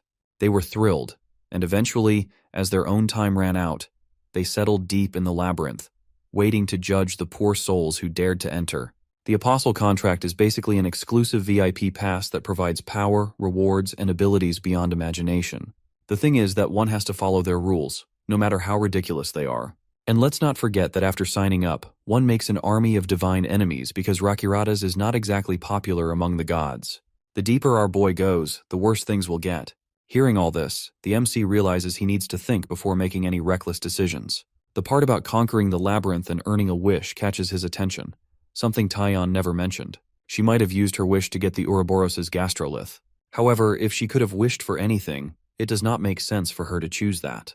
The Taeyeon he knew would not waste such an opportunity. Scratching his head, our boy is drowning in unanswered questions. If adventurers willingly enter the labyrinth for a wish, what about the people on their planet? So much he does not know, and yet all he can do is focus on what is in front of him. Our hero moves through the floor, disarming traps one after another until he finally gets a new skill, Trap Disarm. Feeling confident, he tries using it on another trap and fails miserably. The warrior ghost loses its temper and throws a fit about how our boy is wasting time on a skill he clearly sucks at instead of using his usual insight ability to find hidden rooms. But the MC has his own way of doing things, and he likes collecting skills, as you never know when one might come in handy. The ghost can only fume in frustration. After a while, our hero stretches his arms as he feels satisfied. His skill has improved a little, and as a reward, he gets the squeezed ring. That wraps up all the secret rooms on the 3rd floor. Now all that is left is the boss. He enters the boss room. The whole floor is full of goblins, so it's not rocket science to guess what the boss will be. And sure enough, there it is, the Goblin Chieftain. The warrior ghost tries to scare our boy that the chieftain is furious because he wiped out its entire army. But the MC does not care. He has places to be. The chieftain does not waste time and launches a wave attack. Our hero dodges with ease and counters with a confusion spell. It works, but for about a second before the chieftain snaps out of it and swings his own staff at him, our boy jumps and strikes back. The ghost, on the other hand, finds the whole fight boring. The chieftain just is not a challenge. In no time, the MC has the enemy pinned to the ground and secures an easy victory. As system messages pop up, he grabs his well-earned rewards. Among them is a beginner health potion and a special find, an old wooden staff with traces of magic in it. Holding it, our hero is genuinely shocked. He has always thought magic is something only available through special items, and yet, here he is, holding a staff that can let him use it. Even Taeyeon was not able to cast spells without a staff. The warrior ghost explains that magic can be learnt in 2 ways, either by figuring it out on your own, or by learning from someone else. The first option is out of the question, but the second has a small chance. Our boy thinks about NPCs. The actual trainers only exist in alone mode, but if one has been hidden away somewhere even Taeyeon does not know about, it would explain why no one else has discovered magic yet. Either way, that is a problem for later. Before heading to the 4th floor, he needs to wrap up a quest and check in with Rakuratas. Looking over his rewards, he sees level-ups, an increase in soul attack, and a 3rd floor clearance prize. But there is nothing for discovering a secret room, which means there is still something hidden. He asks the warrior ghost, but even it is clueless. Checking the whole floor again is too much of a hassle, so he is about to drop it until he notices something strange. The figures on the walls are all staring at one particular spot. He gets suspicious and walks over and uses his Trap Disarm skill. The wall collapses and reveals another hidden chamber. Inside, he finds something new, a named monster. The Goblin Lord Hangeha is before him. This is his first time seeing a lord, a creature that has basically broken all limits of its species and powered up beyond normal standards. Hangeha pulls out his sword and shows no real anger toward the MC. To him, this is just part of his job, as he has been given the role of a monster, and our hero is just the next guy to fight him.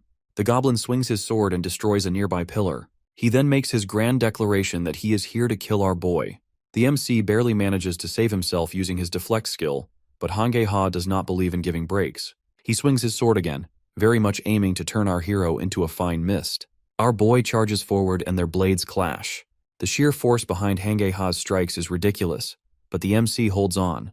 Just as he dares to think he might be handling this, another devastating swing comes his way and forces him to leap back like his life depends on it. Realistically, his strength is good enough for the 50th floor if this were easy mode. But here, the power difference is laughable. Even the warrior ghost looks worried. Hangeha moves in for another attack, and our hero desperately looks for a plan. His opponent wields a massive great sword, which means a close-range fight could actually work in our boy's favor. He rushes in, all while thinking he has outsmarted the guy, only to realize the Lord had the same brilliant idea. Hangeha twists his sword at the last second and completely shuts down the MC's approach. Thankfully, our hero reacts just in time and activates his deflect skill again. But then, the Lord unleashes a power strike, and this time, our boy is not fast enough. The hit lands like a truck, and he receives massive damage, and his movement slow for the next few seconds.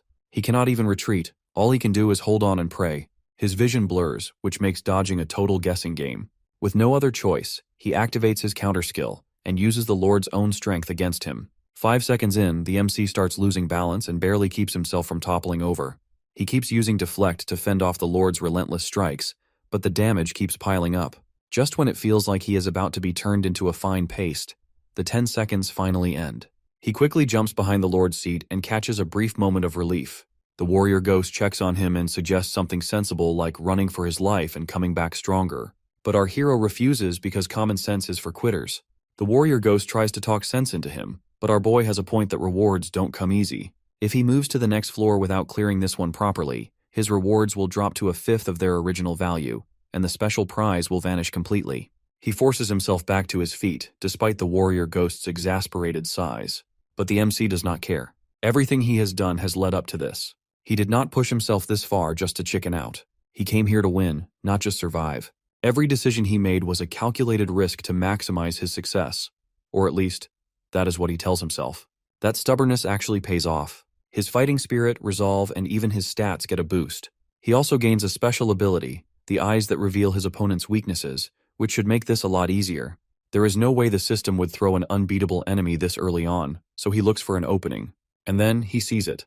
The Lord has not moved from his throne. At all.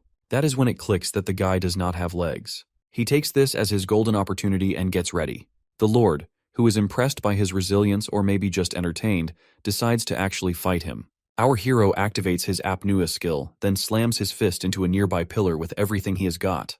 The structure collapses and sends debris crashing down. He wastes no time and casts a confusion spell on the Lord and launches fireballs and arrows his way. But it's no use as the Lord slices through them all like they are nothing. It's almost insulting how ineffective they are. The attacks fail, but our boy still has a trick up his sleeve. He points the ceremonial sword at the Lord and ducks behind the seat. Then he activates his force duel skill. Now nothing in the environment can interfere except for weapons and summoned beasts. The Lord accepts the MC as his final opponent. And with that, the real battle begins. The ghost, for the first time, feels something other than irritation, that is hope. Until now, he has only seen our boy bulldoze through fights using sheer stats. But this time, things are different. He is up against an opponent who actually stands a chance. Meanwhile, the MC has no time for such thoughts. A violent explosion shatters the chair the Lord had been sitting on, but the guy barely flinches. He taunts our hero that he cannot be defeated from a distance. The Lord then swings his sword and is determined to keep the MC at bay. However, our hero effortlessly maneuvers through the attacks, moving in ways that even the warrior ghost finds unsettling. He takes some nasty hits, but before it can get worse, he activates the hold-on skill, nullifies the damage, and becomes invincible for a split second. And really, that is all he needs. With cold efficiency, he drives the ceremonial sword into the Lord. One stab turns into another, then another. The Lord, in his final moments, smiles, pays our hero a compliment, and then dies. With the battle won, our boy receives bonus skills and levels up twice. He checks his status window and finds a new skill, Power Strike, which makes the attack stronger, and Acceleration, which can turn him into a human projectile. As a reward for uncovering a secret, he obtains a proficiency boost potion, which he decides to save for later. He also gets the Master's Necklace. Only then does he notice the warrior ghost has gone completely silent. The usually mouthy spirit has nothing to say now, but he does not bother fishing for a reaction. The warrior ghost looks like he wants to comment, but ultimately holds back. With his quest completed, the MC returns to Rakirata's tomb, where Rakiratas once again offers him the apostle contract. And as expected, our hero declines without a second thought. Rakiratas then rewards him with the barrier skill for the successful accomplishment of the mission, which can absorb incoming damage and increase in strength based on his health. To our boy, it feels like unlocking a second health bar, and he is one step closer to being unkillable. With that, Rakiratas bids him farewell. The warrior ghost, who has spent the entire time cowering behind the MC, finally exhales. With our hero's new loot secured, they head toward the 4th floor, where the gray wrist brace and a mysterious secret reward await. Our boy recalls Taeyeon mentioning that this floor is ruled by orcs who are tough, intelligent, and true warriors. Upon stepping through the gate, the MC finds himself in front of Valtazahar's altar, an elaborate structure crafted by devoted followers as a direct link to the god himself. The warrior ghost informs him that Valtazahar is the god of victory and is neither good nor evil, just really into winning. The deity takes an interest in our hero and offers him a test. Our boy hesitates. The last time he accepted a trial, Rakiratas nearly turned him into a cautionary tale. The warrior ghost, however, encourages him, as he has faith that the MC is strong enough to handle it. After a moment's thought, our hero agrees. Valtazahar reduces the interference area and seeks permission from the inhabitants of the 4th and 5th floors. 20 votes are in favor, with only 1 opposed. Then the entire floor trembles as if an earthquake has struck. Our hero realizes that something major is happening and rushes to open the door and check outside, only to see that the labyrinth has transformed into a straight path. The warrior ghost explains that Valtazahar had a hand in constructing the labyrinth, which is surprising, but not entirely impossible. Our boy does not waste time standing around, as staring at walls won't change anything. He decides to move quickly and check things out. He opens the first room and comes face to face with an orc wielding a sword. The moment it spots him, it gets into a battle stance, and that is when our hero understands the earlier vote. He charges in with ceremonial sword in hand. Their blades clash, but the orc's weapon is significantly larger, and that gives it the advantage. The MC takes a hit, but thankfully it's his barrier that breaks first. Adjusting his approach, he leaps and strikes the orc's shoulder. He immediately notices that these monsters are much tougher than before. It dawns on him that the problem is not strength, but technique. The orcs are not just swinging wildly, they are actually using structured combat forms. Copying them won't cut it, and he needs to actually learn their technique. The warrior ghost notices our boy's growing interest in swordsmanship, but, instead of being helpful, just tells him to move to the next room. The MC moves on, clears the 7th, 8th, and 9th rooms, and then reaches the boss chamber. Before stepping in, he wonders where the secret room on this floor could be. The warrior ghost is as useful as ever and has no clue. Our hero decides to deal with the boss first and figure it out later. Inside, he comes face to face with the orc champion, exactly as described. But then, an unexpected cry for help interrupts his thoughts. He turns his head and spots a girl crying. The warrior ghost actually recognizes her and is shocked to see her alive. The girl, in turn, recognizes the warrior ghost as well and immediately clings to our boy and begs for help. Apparently, the labyrinth did some weird shifting, and she got kicked out. When she finally got her bearings, there was an orc standing right next to her. The warrior ghost bursts into laughter and informs her that it's all our hero's fault. The girl cannot believe it, that the MC, who looks like he just entered the labyrinth, yet everything changed because of him. That is when our boy puts the pieces together that the secret room on this floor is not a place, but an NPC. With that in mind, he shifts focus back to the orc and tells the girl to wait. The warrior ghost reassures her that she will be fine. Our boy notes that the orc champion is not even acknowledging the girl, but it's targeting him specifically. He accelerates toward the orc and delivers a devastating power strike and slices off its leg. The orc roars in pain and enters the berserker mode, but the MC is already a step ahead, and before it can do anything, he speeds up again, and, with another power strike, severs its other leg. And just like that, the fight is over, and he levels up again. The girl stares in disbelief. Taking down an orc champion is supposed to be a nightmare, yet this boy made it look like a simple workout. Still in shock, she asks who he really is. Instead of answering, our hero asks for her name. She turns to the ghost for reassurance and then introduces herself as Lilith, someone who prays for magic. She shares her story that she came to the labyrinth searching for knowledge, hoping to learn magic even though she had no natural talent for it. Basically, she was willing to risk it all for a dream. Grateful for the rescue, she thanks our boy and apologizes that she has nothing to offer in return. But the MC knows better that she has something far more valuable than gold or treasure. With her abilities, she can teach him magic. Lilith has spent her entire life mastering magic, so when the MC asks her to teach him, she looks at him blankly. She does not think she can teach him something that has taken her years to master.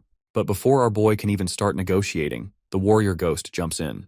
He points out that since Lilith has only made it to the 9th floor, everything beyond that would be like stepping into a death trap. With our boy's help, she would have a shot at survival. He also hypes up the MC's reputation, and just like that, the warrior ghost's pitch works, and Lilith agrees. There is just one tiny problem. Since she has been knocked away from her original spot, she has absolutely nothing on her, so there cannot be any lessons for our hero just yet. But since the 6th floor is also full of orcs, it should be similar to this one, so she decides to stay in the next room on that floor and meet our boy there. He agrees, and with a flick of her magic, she disappears. The MC cannot sense her at all, which means her magic concealment is not just good, but brilliant. He then turns to the warrior ghost and asks why he is suddenly acting like a decent person. The warrior responds by yelling at him for complaining. But our hero has noticed a shift in the ghost's attitude ever since he took down the Lord. He just does not get why. The warrior ghost gives some vague excuse about seeing our boy's potential and something about atonement. The MC lets it go and decides to eat. He also checks the community board simultaneously. Junhyuk and Taeyeon have finally cleared the 1st floor, and they are also the only ones actually trying to learn new skills. He then moves on to sorting through his secret rewards: a gray wrist brace for defense, an engraved spell scroll that can enhance an item's magic, and his luckiest find, Lilith. Apparently, just stumbling across her counts as uncovering the floor's secret, which means bonus loot for him. He uses the scroll on his ceremonial sword, boosts its attack power, and grants him health regeneration with every successful kill. Plus, his attacks now have a chance to send enemies flying. He gets satisfied and turns his attention to the 5th floor, where the base reward is a fancy sword and an unknown secret prize. At the shop, he plans to offload some loot, but gets distracted by a small bottle tucked among the other items. He asks to take a closer look. The bottle contains powder of blessing, supposedly made from fairy wing dust and rumored to bring good luck. The Lost King, however, is not buying into the marketing. One person has bathed in it for good fortune and promptly slipped on their own bad luck, while another used it on a weapon, and all it did was make it shinier. Our hero turns to the warrior ghost for insight, but he is just as useless. That is fine, as our boy already knows the truth. In his past life, people have spent a fortune on this stuff before realizing it does absolutely nothing. But he has figured out otherwise. The powder has a subtle but powerful effect, and it can slightly alter probability. So he buys all 3 bottles in stock. As he leaves, he checks his system window and sees that Valtazahar is pleased with his performance and wants to reward him. He takes it as the god's cryptic way of telling him to clear the 5th floor. The warrior ghost points out that the gods are actually adjusting their interference zones just to keep an eye on our hero. Apparently, that is a big deal, since they rarely do that even for their most devoted followers. But our boy could not care less. He is not here to impress the god, but he is here to grind for loot and level up. He reaches the 5th floor's first room and runs into an orc champion. He launches into battle, using power strike and rapid attacks to wear it down. He stabs it multiple times with the ceremonial sword, and after a few more hits, the monster finally crumples. As he gets victorious, he feels a surge of excitement. Stronger monsters mean better rewards, and he is just getting started. Our boy has started to feel the heat as he clears the 5th room. The monsters are getting tougher, pushing him to his limits, but the thought of what lies ahead keeps him going. After all, once he conquers this floor, he will not only get some nice rewards, but also finally learn magic. He turns to the warrior ghost and asks about his encounter with Lilith. The ghost shares that she had been in the labyrinth since his first arrival, which was over a century ago. Just like our hero, he had once saved her from an orc.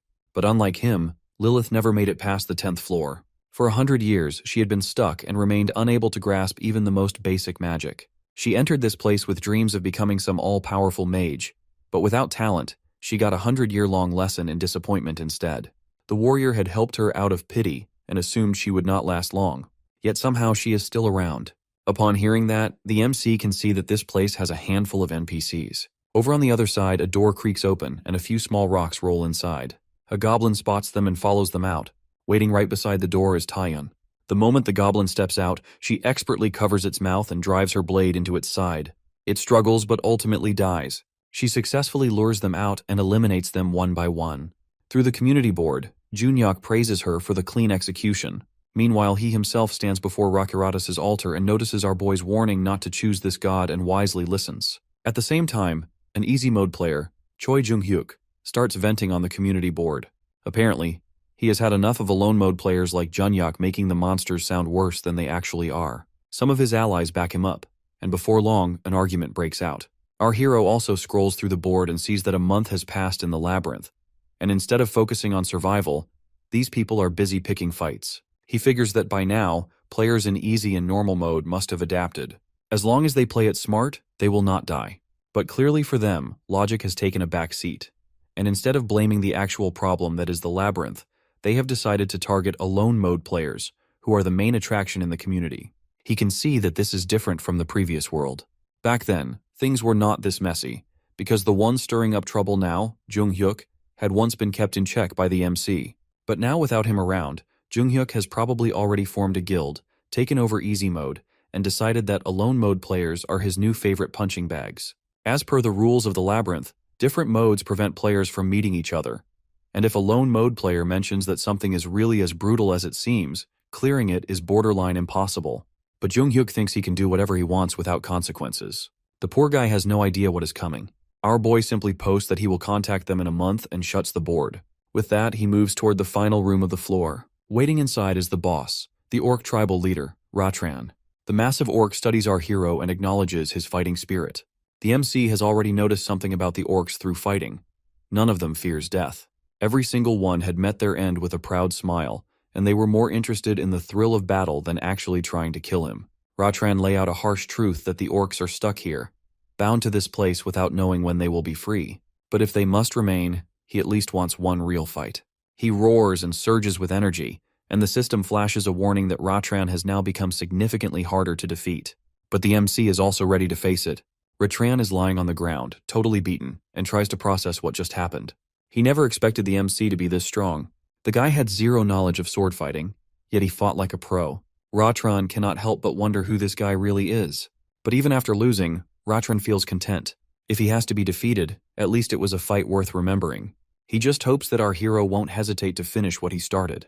With this, the MC completes the Valtazahar's trial and gets his rewards. First up is the Belt of Fighting Spirit, which boosts both attack and defense while restoring power and mana after every win, basically a cheat code for survival. Then there is the Proof of Victory, an ability that lets him continuously upgrade a stat of his choice, and for that, our boy picks mana. Valtazahar then offers an apostle contract, and our hero turns it down without a second thought. Moving on, he collects more prizes. For clearing the floor, he gets the brilliant ornamental sword. For the secret room, he receives the Blade of Self-Harm, a weapon that drains his power but lets him store it for later. He decides to test it out and slashes his forearm and watches as his strength drops. He decides to save it for emergencies. His final reward is the Dark Robe, a cloak that grants him a brief moment of invisibility. He puts it on, disappears for a second, and then reappears. As he moves forward, the warrior ghost takes notice of the dual swords in his hands and mentions that his own technique follows the same path. He shares that he created and perfected a swordsmanship style based on the Kabert Empire's great swordsmanship and earned the title of Swordmaster along the way. The MC naturally wants to learn it, but the warrior ghost thinks that at our boy's current level, it would be the fastest way to get himself killed. Instead, he challenges him to get stronger first, go deeper into the labyrinth, prove himself, and then they will talk. With that in mind, our hero reaches the 6th floor, where the engraved spell scroll is up for the reward. He remembers Tyon mentioning this floor was a nightmare because of the swamp. The worst part is that the monsters move freely while players slog through the mud. Predictably, the lizardman charges at him. The MC sets them on fire with his staff. As he clears the swamp, his insight skill improves. When a lizardman lunges at him, he kicks it down, and upon killing it, his mana increases again, and after dealing with other lizardmen, he pushes ahead. Then, he notices a single brick sticking out from a wall, so he pushes it back in. Stairs appear, and Lilith is waiting for him at the top, looking way too pleased with herself. Inside, she perches on the stairs like she is some all-knowing sage, while the MC kneels before her. She is clearly enjoying this moment of superiority, but thankfully she moves on to the actual explanation. Magic, according to her, is not something one just picks up, as it has to be given or earned. That is why it allows for ridiculous feats like creating fire, slicing through space, or even bending time. And of course, that is why mages are such a big deal. She then demands that our boy address her formally, since he is now her disciple. He agrees without hesitation, as obviously if calling her teacher is the price for learning magic, so be it. She demonstrates a simple fire spell, but to our hero, it just looks like an everyday flame. Apparently, that is normal for people who come from worlds without magic. As for actually learning magic, she explains that it's pretty straightforward. Just form a contract with the god of magic. Except, according to the warrior ghost, these gods don't just hand out contracts. Lilith only got one because she was a complete fanatic. The MC, who has already turned down multiple apostle contracts, is not exactly eager to sign another one. But before he can overthink it, Lilith takes matters into her own hands. She transfers her magic to him, since in the labyrinth, magic can be taught to someone who does not have it. The result of which is that our boy can now summon a tiny spark. Not exactly groundbreaking, but it's a start. He also gains 2 new abilities, Magic Granting and Magic Extraction. Now, as he watches Lilith's magic, he sees it in a completely new way. He never noticed anything like this in his past life. Meanwhile, Lilith is excited as she is ready to turn him into a proper mage. Lilith explains the easiest way to learn magic is by extracting it from magical items like staffs or enchanted tools. Lucky for our boy, he already has some. Using magic extraction, he successfully acquires 2 spells, a basic fireball and a random mind attack. He tests the fireball and watches it flare up and cannot help but be impressed. Lilith then explains another method, which is by learning directly from someone who knows the spell or offering a tribute to a god. Unfortunately, only apostles can do that, and our hero is not on any divine VIP list. But Lilith has a workaround, as she can make the tribute, learn the spell, and then pass it on to him. All he has to do is provide the tributes she needs. The MC agrees, and Lilith gets all excited. Our boy then asks if she can teach him invisibility spell, but she immediately shuts him down. Apparently, she did not actually learn her magic. She just received it, which means she cannot hand it out like free samples. To pass it on, she needs to offer another tribute to the god of magic and get permission first. In short, if our hero wants magic, he needs to hand over tributes twice, one for the god and one for Lilith. On top of that, the tribute must be weapons or equipment with real value. The MC dumps a pile of items in front of her, expecting at least one to be good enough, but Lilith is unimpressed as the gods don't care for quantity, but they want quality. Finally, he shows her the fancy necklace for the master, and she calls it worth a basic spell. So, our boy pulls out the ceremonial sword, but Lilith tries to warn him about some potential disaster of taking gods so lightly. Then he presents an old wooden staff, and finally, Lilith approves. Our hero hands it over to her. Lilith asks what magic he wants. The options are Fireball, which he already has, Ice Arrows, which is the same thing but colder, Basic Detection, which is basically a monster radar, the Veil of Cover, which can turn him into a blur, and Food Production that creates water and porridge, which, according to Lilith, tastes like sadness. The MC picks Food Production. The warrior ghost, who knows the horrors of goblin meat, could not be prouder of his decision. Lilith starts casting the spell, and a powerful gaze falls upon our boy. Surprisingly, the god of magic grants permission without making a fuss. Lilith is stunned because, as far as she knows, this god is usually a picky control freak. Even the warrior ghost had to jump through hoops to get magic, but apparently our hero just exists, and gods love him.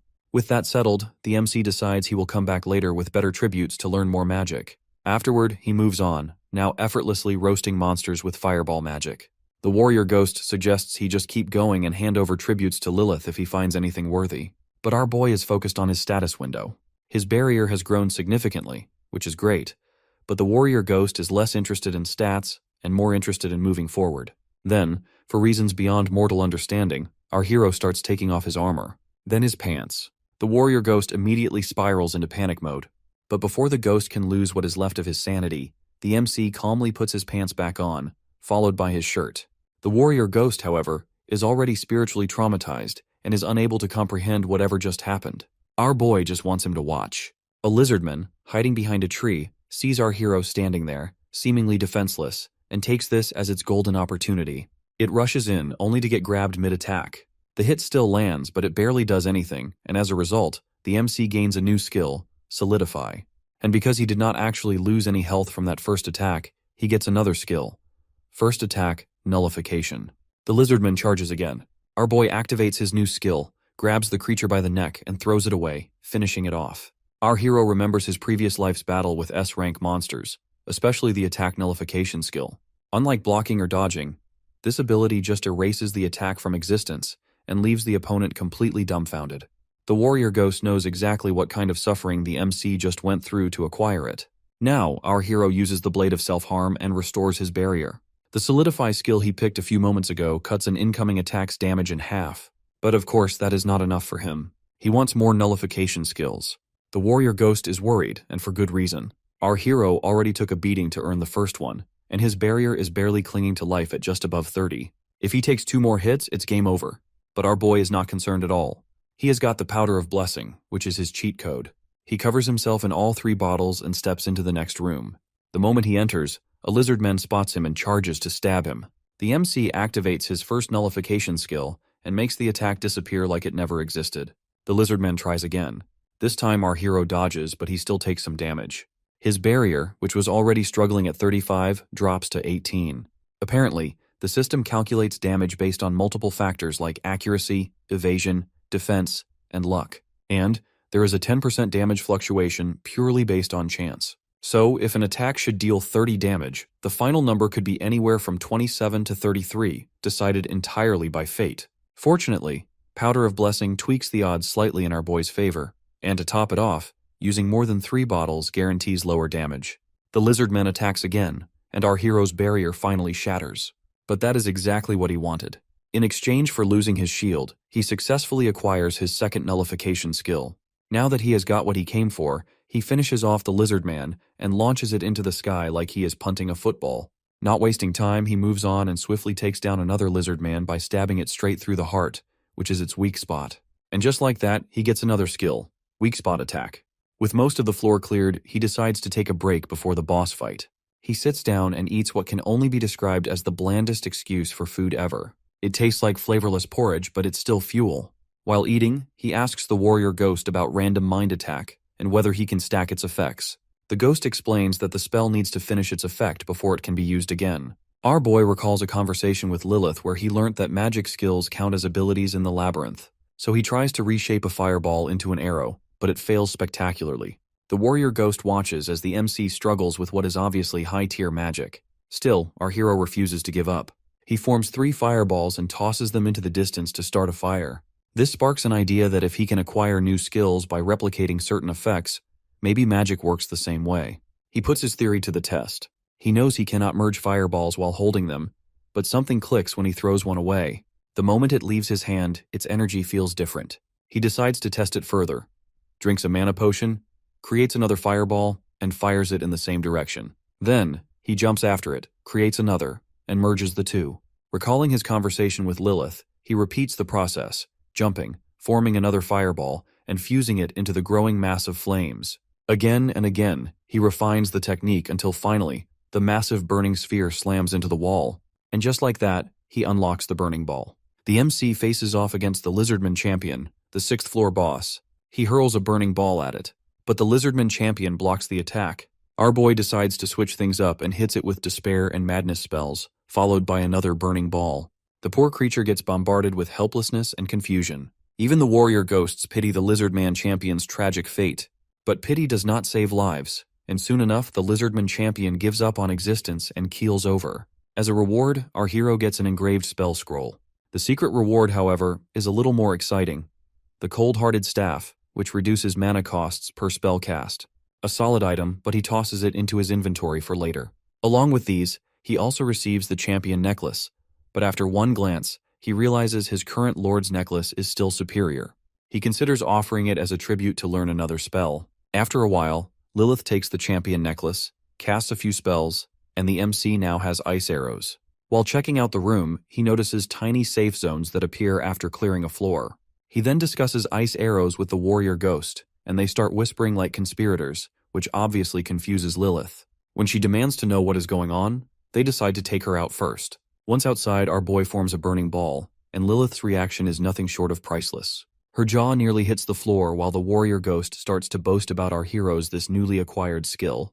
Turns out, it took Lilith 100 years to master invisibility magic, while the MC, blissfully unaware of how difficult magic is supposed to be, just pulled off high-tier magic like it was no big deal. Lilith, of course, does not take this well. She goes on a rant about how magic tiers are vastly different, and that beginner-tier magic and above require actual fusion, unlike basic spells that can just be slapped onto a staff. Somewhere along the way, she collapses dramatically and whines about how unfair the world is. She wants to know how he learnt it so effortlessly, but to our hero, it's not even a big deal. That response nearly kills her. A few moments later, Lilith is half dead on the floor, worn out after trying it. Since wizards don't exactly do stamina training, she is completely out of energy. Still, she thanks the MC, as this whole experience has made her realize how much she still has to learn. With that, they part ways, and our boy heads to the next floor. On his way, he checks his status window and sees his stats looking solid, some even better than in his previous life. He steps into the 7th floor and learns that the clearing reward is the Dirty Being's necklace. The warrior ghost will teach him his empire's swordsmanship on this floor. But before that, he has a long story. Apparently, in his world, strength was everything, and the weak were basically decorative background characters. Even the royal family played by these rules, as he had to take out his own siblings to claim the throne. He admits he can never go back now, and leaving behind his swordsmanship is his only way of making peace with the past. A touching story, really, except our hero is more interested in whether the technique is actually useful. The MC finds a spacious room and figures it's a good place to train. The warrior ghost explains that his swordsmanship has no defense and just pure offense. The key is predicting the opponent's movements and striking before they can react. Our boy points out that some attacks simply cannot be blocked, which makes this technique a bit unreliable. But the warrior ghost insists it's ridiculously powerful. Well, if it's that good, our hero figures he might as well take it. The warrior ghost places a hand on the MC and transfers the high-tier skill Sword of Storm Scars. Our boy checks the skill and sees that proficiency is at a solid 0. Turns out, ghosts can pass down knowledge, but not skill mastery, which means he has to figure it out himself. The warrior ghost tries explaining the technique, but our hero struggles to grasp it. He is supposed to aim for the chest, bend his arm, move left, and use his body's elasticity, except he just ends up tangled in his own clothes. The warrior ghost is struggling to put swordsmanship into words, but reassures him that he is not untalented, just inexperienced. The MC then asks if proficiency basically equals experience, and the warrior ghost confirms it does, as it only improves with practice. That is when our boy remembers the proficiency boost potion he got from defeating Hange Ha. He drinks it, and sure enough, his Sword of Storm Scars proficiency jumps up. Following the ghost's instructions, he finally pulls off the technique perfectly, just as the warrior himself once did. Our hero picks up a rusty sword from the shop, a choice that makes the Lost King confused. Not exactly the weapon of legends, but our boy is not here to impress, just to survive. Not long after, he finds himself facing a lizard man with the rusty swords. According to the warrior ghost, hands-on combat is the only way to truly master the Sword of Storm Scars, and there is no better way to start than with a sword of this kind. As the fight continues, he realizes something. He can see every single counter against the lizardman's attacks, like the creature is moving in slow motion. A few strikes later, the fight ends, and his proficiency increases. The warrior ghost tells him to move his wrist more, as apparently he has been too stiff. Our hero makes the adjustment, and just like that, his fights start ending faster. Following the warrior ghost's instructions, he challenges another lizard man. One fight turns into another, and before he knows it, night falls. He lies down to sleep, much to the warrior ghost's disbelief. Our boy's routine is downright insane, with half the day fighting, 6 hours perfecting his swordplay, and the rest is just enough sleep to not drop dead. But for the MC, this is paradise compared to aimlessly wandering around in a strange world. The warrior ghost, however, is convinced that this guy is absolutely nuts. 3 days pass, and our hero's skill sharpens to the point where he can predict an opponent's moves with ease. But something still feels off. Before he can think further, another lizard man appears. Instead of overthinking, he does what he does best, which is to fight. He listens to the warrior ghost's instructions, takes slow, deliberate steps, clears his mind, and moves instinctively. As he strikes, illusionary wolves suddenly appear and pounce on the lizard man. The lizard man does not stand a chance, and with the fight over, his proficiency jumps. The warrior ghost explains that this technique is called Wolf Fang, and is the first form of the Sword of Storm Scars. However, he does not get the MC's hopes up. There are other techniques, but he won't be learning them by chopping down these weaklings. Even if they make it to the 10th floor, the ghost doubts he will be able to teach our hero the second sword. Still, he acknowledges the progress as our boy now holds a high-tier skill with just over 10% proficiency. Meanwhile, on the other side, Taeyeon is suffering through a meal of goblin meat. It's as disgusting as it sounds, but her wallet is not exactly overflowing, and shop food costs a fortune. She chews through it miserably, all while dreaming of pizza, street food, and literally anything that does not taste like garbage. And honestly, she just wants to go home. Then, the system bombards her with notifications. A special mission pops up stating that everyone will return to their worlds in a week, but they need to survive first if they want to come back to the labyrinth. Performance-based rewards are included, and declining is not an option. She immediately brings it up on the community board, where Jaeyeon and Jaesung join the discussion. Junhyuk, however, is not buying into the excitement. While the others celebrate, he reminds them of one small, easily forgettable detail, that they were thrown into the labyrinth in the first place because their world was already swarming with monsters. Silence follows, and suddenly this whole return home thing does not seem as comforting as it did a few seconds ago. The MC keeps an eye on the ongoing discussions about the latest mission while picking up beginner-level frost arrow magic. The warrior ghost notices his distracted behavior and grows curious about the community board drama. Our boy, however, just wants him to wait for the grand reveal. Right now, his priority is clearing the labyrinth fast. He storms through the secret room on the 7th floor. The treasure chest inside rewards him with a dexterity rune, which instantly boosts his dexterity. Moving on, he slays the elite lizardman, the floor's boss, and collects his well-earned prizes, Dirty Being's earring, which increases his mana, and as a secret reward, neat leather armor that improves both defense and dexterity. On top of that, he successfully learns basic detection magic with Lilith's help, which currently can only locate objects. Despite the smooth progress, our hero keeps stealing glances at the community board, which confuses the warrior ghost. Turns out, he is on the lookout for Junhyuk, the very professional troublemaker who thrives on insulting others. Given the unexpected turn of events, the MC is sure the guy must be in panic mode, and honestly, that is going to be fun to watch. Before that, though, he reaches the 8th floor, which offers Marnius's rune as the standard reward. The moment he steps in, a bird-like monster called Marconda appears. Our boy jumps and skewers it mid-air. He finds these creatures easy to handle after all. They run purely on instinct. There is no need for him to waste fancy sword techniques on them. The warrior ghost remarks that swordsmanship was designed for human fights, not beast hunting. Taking this as a perfect excuse to test his magic, our hero starts torching the creatures with burning balls of fire. Eventually he stumbles upon Oman's altar. The warrior ghost explains that Oman, the god of trials, enjoys throwing challenges at adventurers just to see them struggle and discover their own strengths. In his opinion, Oman is the ideal god for the MC at this stage. Our boy accepts the trial. Instantly, the surroundings are sealed off by a towering wall of water, and a shadowy figure emerges from the altar and lunges at him. Our boy steps back to assess its movements and immediately notices it's slow. With a single swing of his rusty sword, he takes it down and gets a dexterity boost. The next shadow is faster, but still not fast enough. Another easy kill and another free strength increase. The warrior ghost points out that these trials reflect the strength of first and second floor adventurers, which means this is basically a self-evaluation test. Our hero takes this as a chance to see how much he has grown and continues. The third trial increases his intelligence, the fourth boosts dexterity again, and the fifth strengthens him further. By the sixth round, the shadows start using skills. One of them goes for a fierce stab, but the MC counters with frost arrows, shatters its defenses, takes it down, and acquires a mana boost. He then blasts the next shadow with Burning Ball and gets a higher strength boost. Finally, he faces a shadow that matches his current level. This time, he mixes things up, first casting a confusion spell, then following up with frost arrows. Another clean kill, and another big mana boost. Then silence falls. He waits, but nothing comes out of the altar.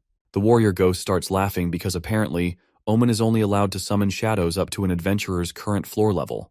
If our boy wants to keep going, Omen has to pay a price, and he does not seem too eager. Unlike Rakiratas and Valtazahar, who had no issues pushing our hero to his limits, Oman is acting hesitant.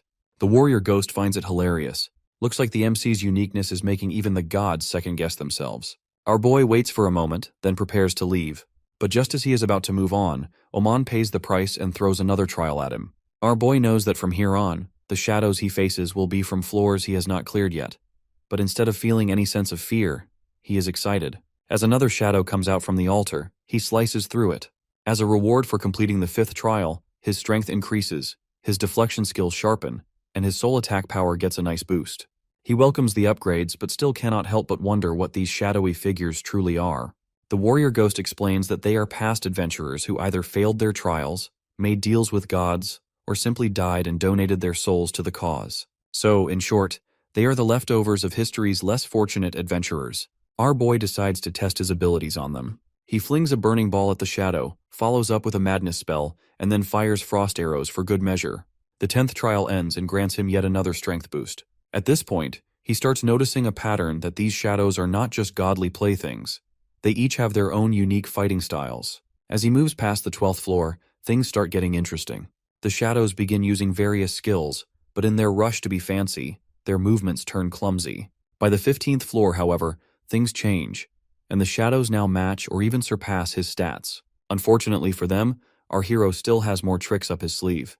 Burning Sphere, Acceleration, Power Strike, one well-placed combo, and down goes another shadow. His strength, dexterity, and mana all go up.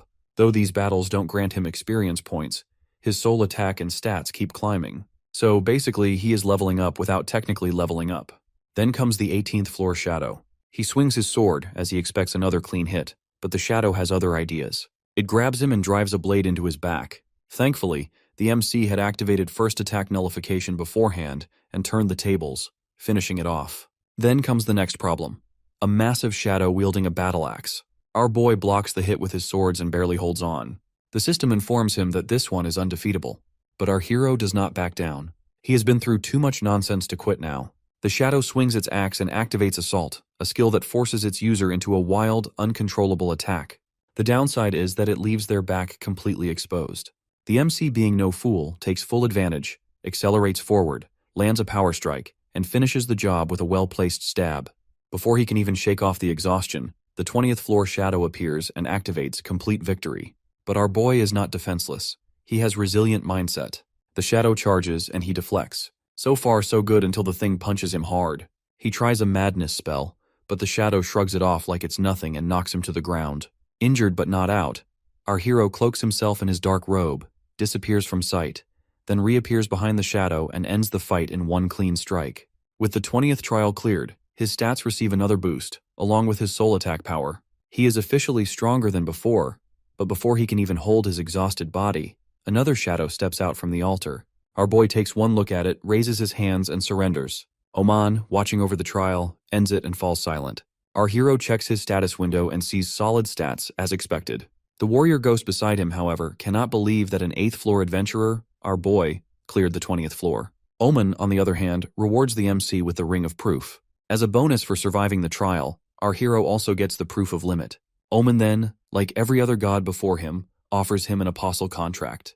And like every other time before, our boy declines. Omen obviously does not take the rejection well and splashes our hero with water. Still, our boy walks away with a sense of accomplishment as his current limit is officially above the 20th floor. He also decides to flex a little and post about the trial on the community board. After that, he clears the secret room and gets the sturdy ankle brace. Then he comes across the 8th floor boss, Marconda Lutia. With his boosted stats and newly gained soul attack, the MC absolutely demolishes it. The warrior ghost, who has been watching his progress, can see the power level skyrocketing. As the reward for the floor, our hero receives the Marnius rune, which lets him infuse an attribute into a weapon. And as a secret reward, he gains Touch of Exploitation, a skill that lets him steal a portion of his enemy's health when he deals damage. With 4 days left before heading back to their planet, he enters the 9th floor and runs into hobgoblins. He can see that these little green pests are unexpectedly strong, stronger than a lizard man. The warrior ghost mentions that their leader must have trained them. Upon hearing that, a certain name clicks in our boy's mind, Hangei Ha, the former Goblin Lord. If he is out of the picture, then the new Goblin Lord must be behind this and is definitely waiting somewhere ahead. Fast forward to 3 days before departure, and the MC is now staring down the hobgoblin chieftain. He throws on his dark robe, swiftly ends the fight, and moves on. With a bit of trap disarming, he finds another secret room and comes face to face with the Goblin Lord, Rutla. Rutla asks if our hero was the one who defeated Hangei Ha, to which the MC gives a nod. But our hero has questions of his own, like why Rutla threw the former lord off the throne. Turns out Rutla is all about legacy. He wants to be remembered as a lord, not just another goblin who got stomped on. With that, their fight begins. It does not take long for Rutla to realize the brutal truth that he is hopelessly outmatched. His skills, movement, and swordsmanship are nowhere near our boy's level, but at least he has got heart. He gives it everything he has, and seeing that, the MC decides to return the favor. Eventually, Rutla falls, but there is no regret in his eyes. Instead, he tosses his spear to our hero as a final gesture of acceptance. With Rutla's defeat, our boy earns the Kingslayer title. Now, whenever he faces a lord, king, or monarch, his rewards and stats will get an extra boost. He then visits Lilith, who teaches him Veil of Cover, a skill that lets him hide his presence. After that, he stops by the shop and blows half of his money on potions. As for the floor rewards, he claims the Boots of Swiftness as the basic prize and the Frost Sword as the secret reward. Now it's time for the 10th floor. This time, he has got the warrior's quest to take down the one who killed him on this floor. The warrior ghost senses the end of his own journey and thanks the MC for keeping at least a small part of his existence alive. He even tries to say an early farewell, but our hero just keeps his response to himself. The MC stands before the 10th floor's so-called guardian, a massive ogre. The beast charges at him, but our boy barely even tries as he grabs it mid-rush and finishes it off in no time. With that inconvenience out of the way, he moves forward, disables a trap in a secret room, and claims his well-earned prize, the blue ring. His next stop is the boss room. After dealing with the boss who also could not put up a fight, he stands before the hidden chamber to finally come face to face with the one responsible for the warrior's death. Taking him down will mark the completion of the warrior's quest, but before that, it's upgrade time. He enhances his frost sword with Marnius's rune and engraved scroll and bestows it with thunder attributes, which gives it a tiny chance it might slow enemies when triggered. With his weapon now slightly cooler, he turns to the warrior ghost and is curious about his situation. Apparently, the ghost is still technically part of the labyrinth, bound to his grave. But thanks to our hero, he is now sort of free and still stuck to the MC because of the quest. Our boy thinks of something and wonders what will take priority: the warrior's bond to the labyrinth or his bond to him. The warrior ghost, however, just stares at him and is obviously confused. Before he can unravel this thrilling mystery, the moment arrives, and the players are being sent back home. Our hero blinks, and the first thing he notices is the scent of grass. He is back. But he is not alone. The warrior ghost is right there beside him, looking completely lost. First things first, the MC heads to a convenience store, though it looks more like a post-apocalyptic mess. The air reeks of 3-month-old spoilt food, which is not the homecoming scent he was hoping for. He grabs some canned ham and sweet corn, grills the ham using fire on his ceremonial sword, and eats. Turns out, while labyrinth items technically belong to the labyrinth, players can keep whatever they bring back. However, he was not sure if the same rule applied to living beings. And yet, here stands the warrior ghost, still very much existing. As they walk, the ghost stares at cars, buildings, and pretty much everything else like a lost tourist. Our boy gives him a quick rundown, but honestly, he is more focused on the massive rift in the sky, the very thing that dragged him into the labyrinth and is now busy ruining his planet. The warrior ghost senses some weird power from it but needs a closer look.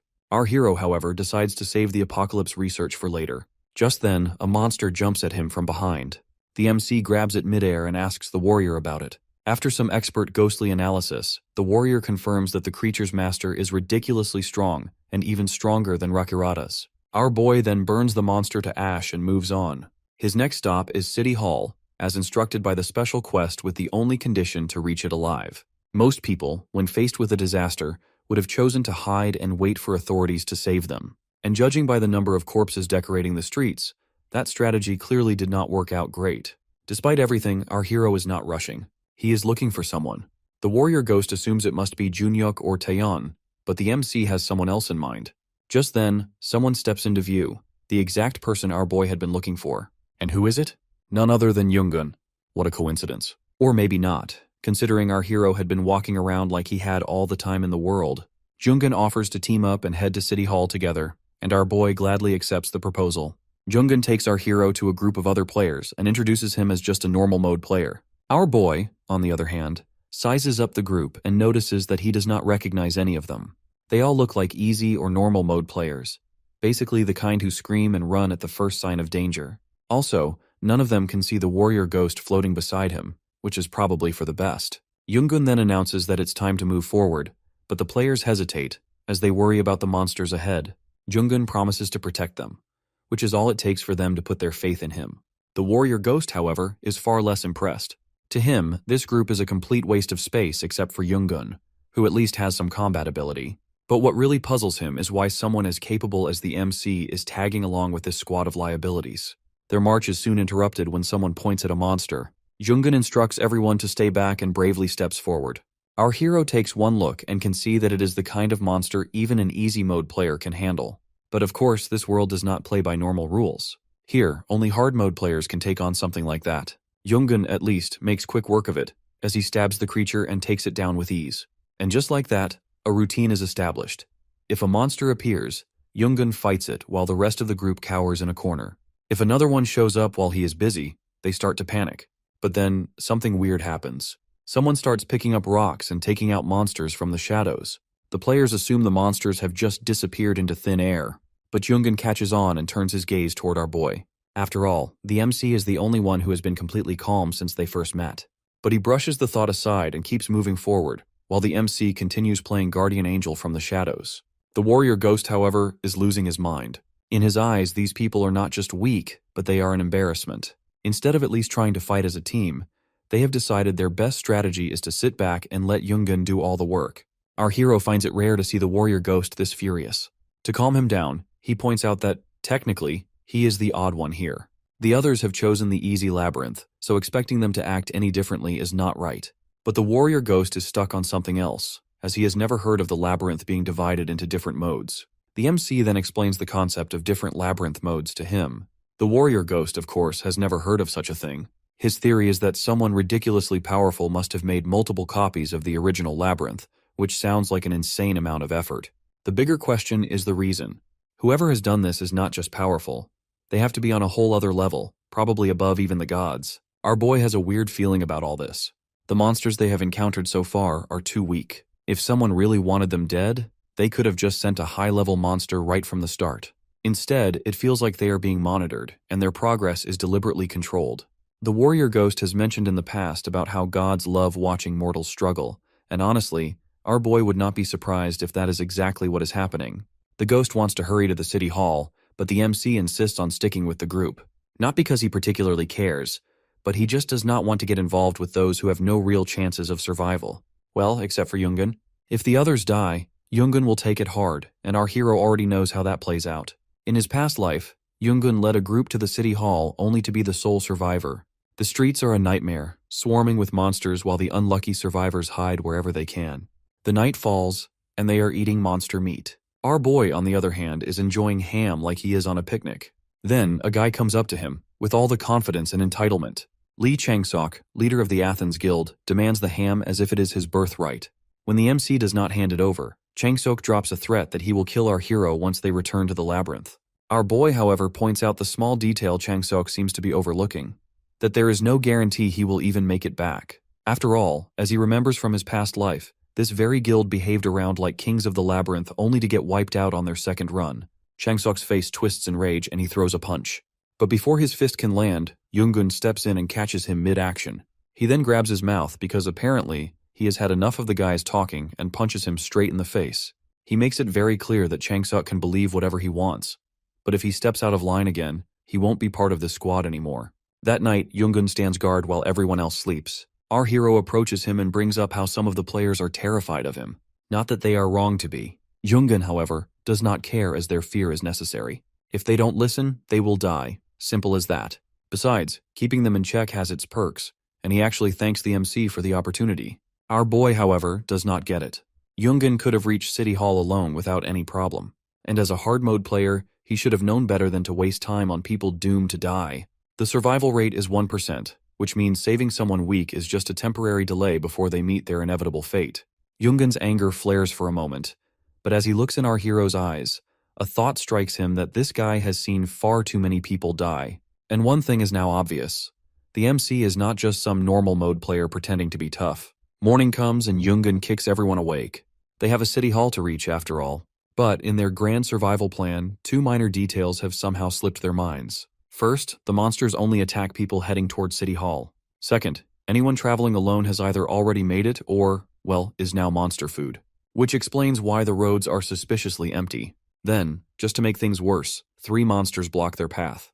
Yoongun orders everyone to run. He knows that he can probably handle 2, but 3 are way too much. Just as they start to bolt, a monster goes for a kid, and Yoongun does what he always does. That is, he throws himself in harm's way. City Hall is so close he can practically taste it, but there is no time for that. Using apnea, he engages the monsters, then tosses Powder of Calm to create a barrier. Just as he turns to check on the others, his stomach drops as he sees that they have stopped. More monsters have arrived, surrounding them completely. The players look at Yoongun, with their eyes filled with fear and a touch of hope. Because obviously, he is supposed to pull some miracle out of nowhere. But the problem is that he has nothing left. No items, no tricks, and no clever escape plan. He can fight, sure, but he won't win. Running away is an option, and a very tempting one on top of that. He can still get out of this alive. But they have trusted him. They have followed him. If he is just going to abandon them now, then there would be no point in saving them in the first place. For the first time, Yoongun finds himself completely stuck. He has no idea what to do. Yoongun is a good guy, kind, decent, and the type to help others. But let's be real, not that good. He is not about to throw his life away for anyone. Just as he hesitates, the MC steps forward and asks if he is really going to run away. Yoongun takes it as mockery, but our boy makes it clear that he is not judging, but he is just curious about what Yoongun has done in the past. Tears well up in Yoongun's eyes. He does not want to run away, but he does not have any other choice. If only he were stronger, maybe he could actually do something other than stand there and look conflicted. Before he can drown further in self-pity, a monster lunges at him from behind. The MC unsurprisingly handles it in half a second, as he cuts it down with his frost sword. More monsters charge, but our boy burns them all to ash. He then orders everyone to keep moving towards City Hall. After what feels like an eternity, they finally arrive. Some kids even find their parents, which made the whole trip at least somewhat worth it. Somehow, word spreads that Yoongun has been the one protecting everyone, and when he tries to clear up the misunderstanding, our hero shuts him up. The players head inside, and while the place looks packed, it is painfully obvious that compared to the number of people who should have been here, not many have actually made it. Later, as the MC rests, Yoongun approaches him all while holding out a bottle of water like some kind of offering. He has figured out the MC's identity from the community board, the very same guy who has helped him learn a lot. Now he is here to be all heartfelt and thankful. Our boy redirects the gratitude right back at him, but Yoongun is not having it. He is determined to follow our hero's lead and ready to be his loyal sidekick or something.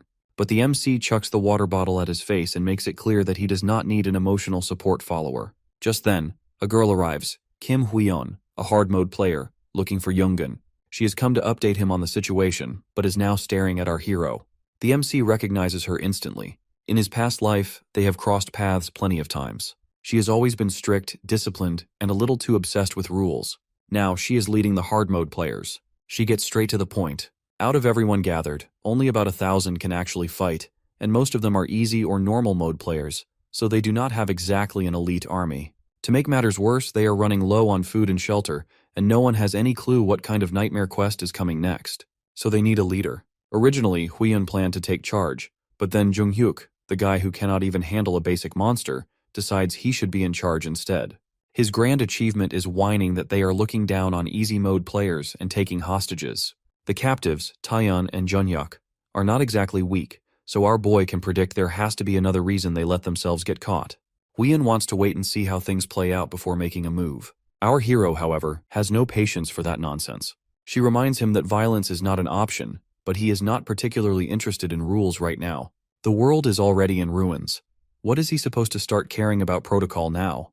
Hwiyeon, who is still the same as ever, stands firm. She has always been the type to cling to order, even when it makes no sense. Even at the end of her last life, she stuck to her rules and died trying to save someone else. She can sense that the MC is not exactly on the same page, but since she sees him as just another Yoongun, she figures she has a shot at stopping him. She goes for her sword, probably thinking she can at least slow him down. But before she can even react, our boy knocks her down.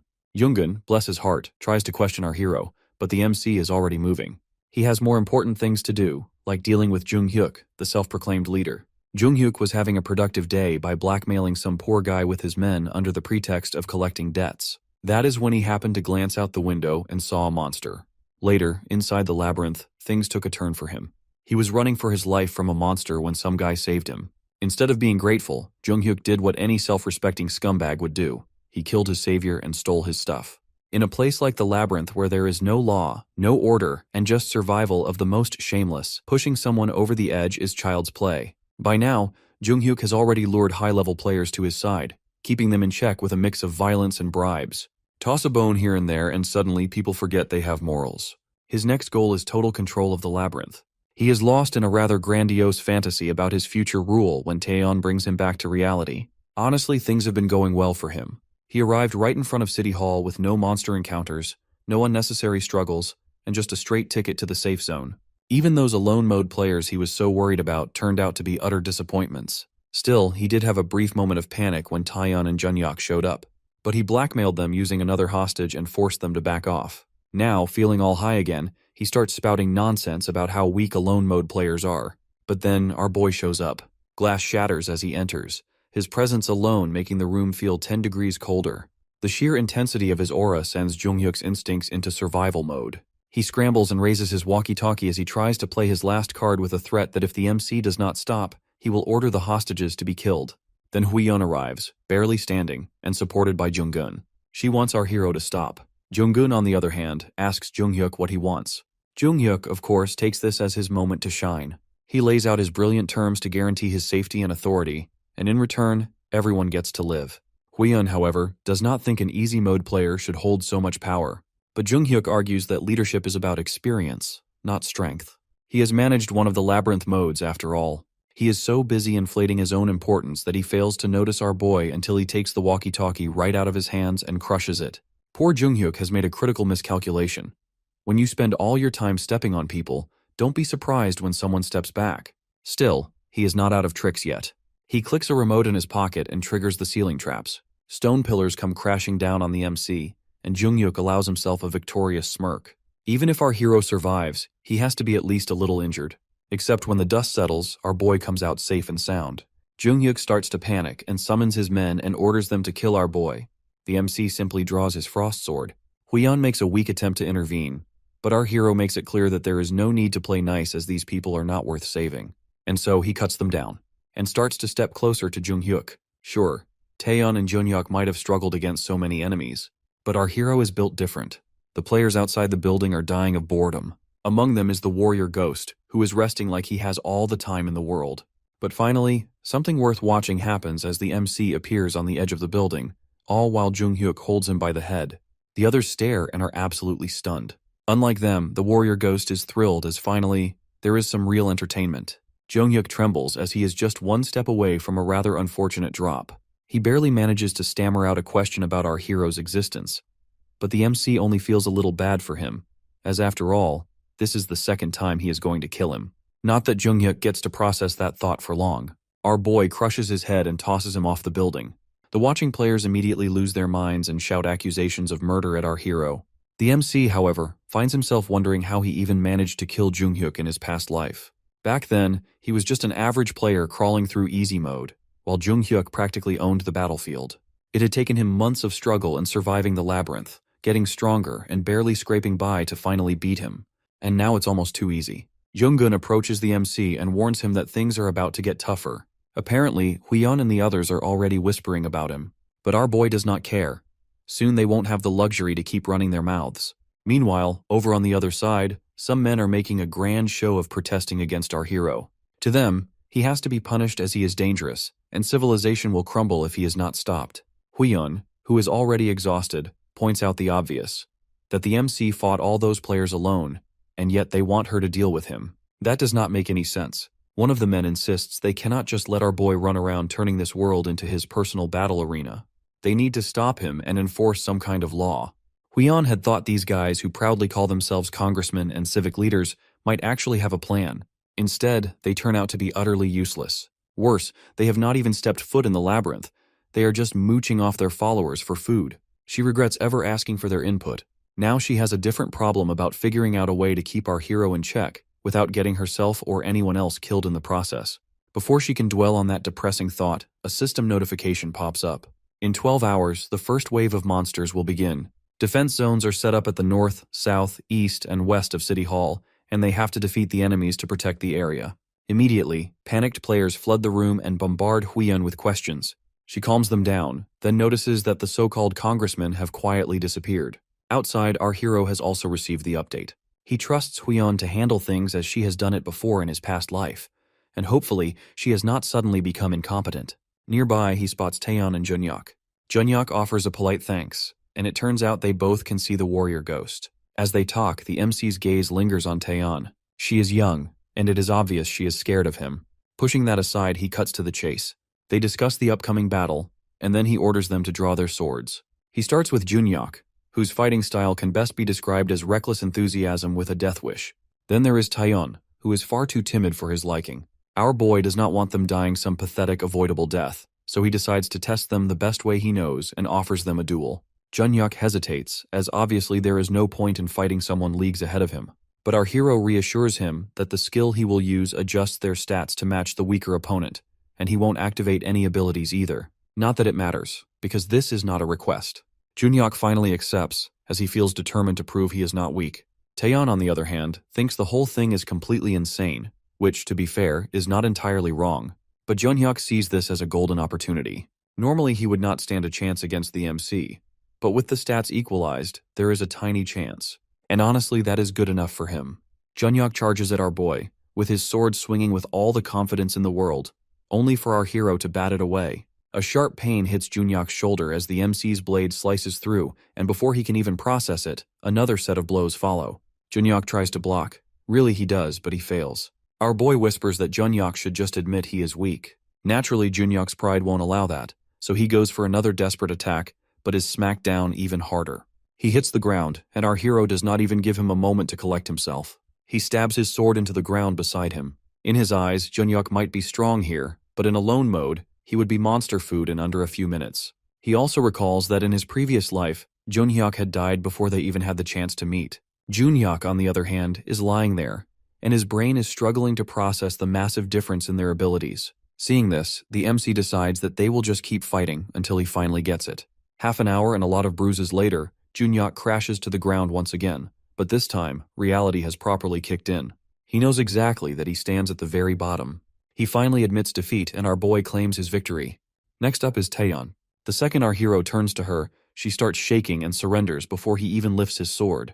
Unfortunately for her, giving up before the fight even begins is not an option. Unlike Junhyuk, her problem is not raw strength, but that she does not believe in herself. So, to prove a point, the MC rushes at her and wants her to block his attacks, and she manages to do so but barely. She even swings back. Our boy spins and counters and expects her to crumble, but she blocks again. Even Junhyuk notices that despite flailing like a beginner, she is actually holding up pretty well.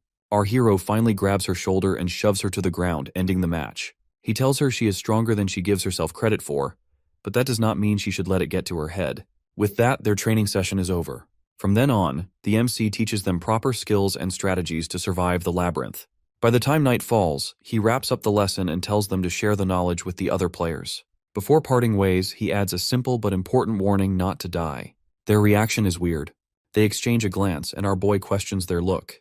Turns out, they expected him to be some ruthless, heartless brute, but instead, he is kind of nice. Well, that is their problem. With that, they split up. Our hero opens the system to check that just over 6 hours remain until the wave begins. Meanwhile, Huion is drowning in paperwork and looks like she is losing her mind. She nearly jumps out when the MC suddenly appears, having casually slipped in through the window like some kind of nighttime assassin. He asks for an update. Huion explains the plan that since monsters will be attacking from all sides, she is splitting their forces accordingly. To make movement easier, she plans to send the players outside before the battle begins. Not everyone was on board with that though. Some outright refused to fight, and she barely managed to talk them into it. Our boy listens, then makes a request, which honestly seems more like a demand to leave one entire side to him and move the players stationed there somewhere else. She agrees to do so and even offers her gratitude. He then leaves. Now, with only 30 minutes left until the first wave, the air is thick with tension. The players, most of whom were probably regretting all their life choices right about now, brace themselves for what's coming. At the south, Huion leads her group. At the west, Yoongun commands his forces. At the east, Taeyeon and Junhyuk stand ready. And at the north, completely and utterly alone, our hero waits. The fight finally begins. A barrier seals off the entire city hall, and within seconds, monsters come pouring in. At the southern part, upon seeing that players scatter and start running for their lives, but before they can even think about escaping, another barrier traps them inside. Huion tries to keep everyone together so that they won't panic, but with the monsters closing in, she has no choice but to focus on the fight. A player, Jung Junyoung, is frozen in place and shakes as a monster lunges at him. The thing strikes, and he braces for death, but as he opens his eyes, he finds the monster dead and Huion's blade sticking out of its body. She wants him and the others to get a grip and fight. That is when the players finally notice that the system is rewarding them based on their performance. This piques their interest as they realize they can actually profit from this, and their fear turns into motivation. They start fighting back, and Huion finally breathes a little easier. Meanwhile, over on the east side, Taeyeon and Junhyuk are slicing through monsters. The others marvel at their strength, but the two know better that compared to our hero, they might as well be waving toy swords. Speaking of our boy, he is busy handling the north side alone and doing a damn good job of it. Even the warrior ghost beside him seems bored because it's too easy for him. When he is done, he tries breaking through the barrier but fails. With no other choice and zero concern, he decides to relax and waits for everyone else to finish their jobs. Eventually, the other groups manage to clean up the mess, and the system announces the quest is complete. Rewards will be given once they return to the labyrinth.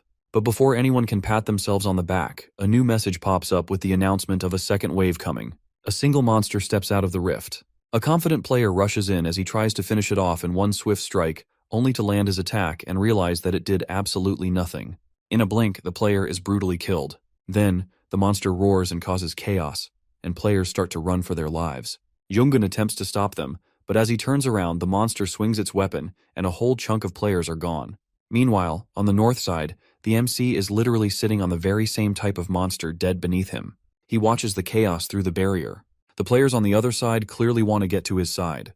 The barrier does not stop him from leaving his area, so he heads toward the rift. He slaughters the monsters spilling out. Then, the system hands him a new mission to destroy the Black Swamp's blood vessel. He eyes the thing. It's smaller than the one in the sky, which means this won't solve the core problem, but at least it will cut down the monster numbers. He grips the ceremonial sword and stabs it right through, and a new monster appears. The monster slams the MC into the ground like it's trying to plant him there permanently. Its strength is no joke, as according to the ranking system, the smaller the number, the deadlier the beast.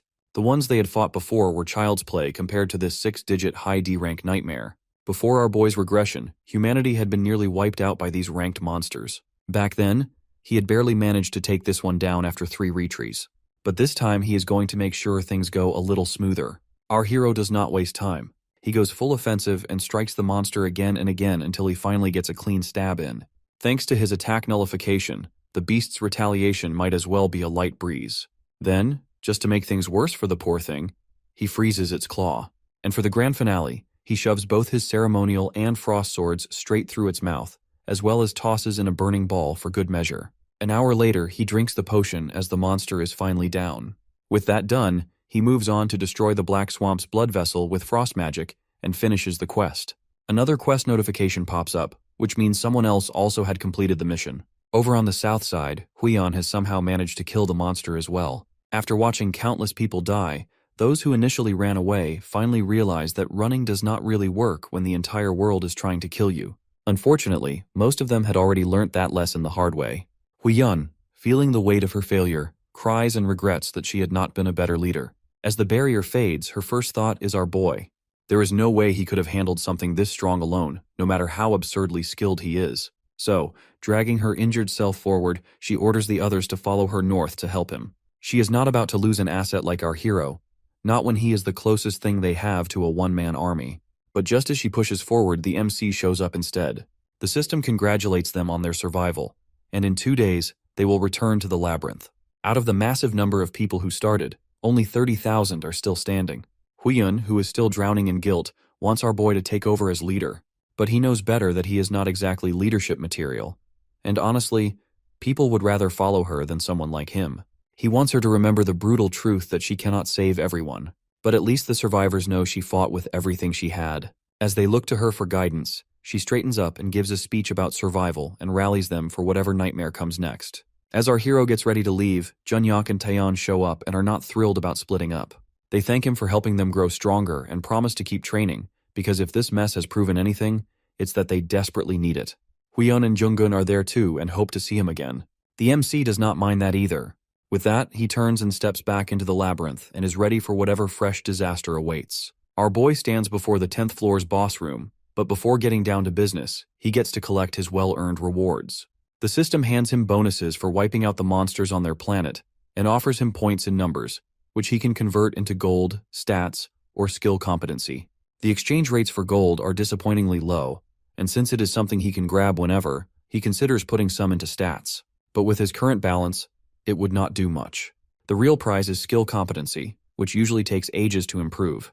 Boosting it by 20%, a skill might evolve into something new, sometimes significantly, sometimes, well, barely noticeable. He then turns to the warrior ghost and asks what would happen if he leveled up his Sword of Stormscar skill. The ghost, who has been stuck in deep philosophical thinking mode since their return, does not have an exact answer, but insists that improving his physical body first would be the smarter move.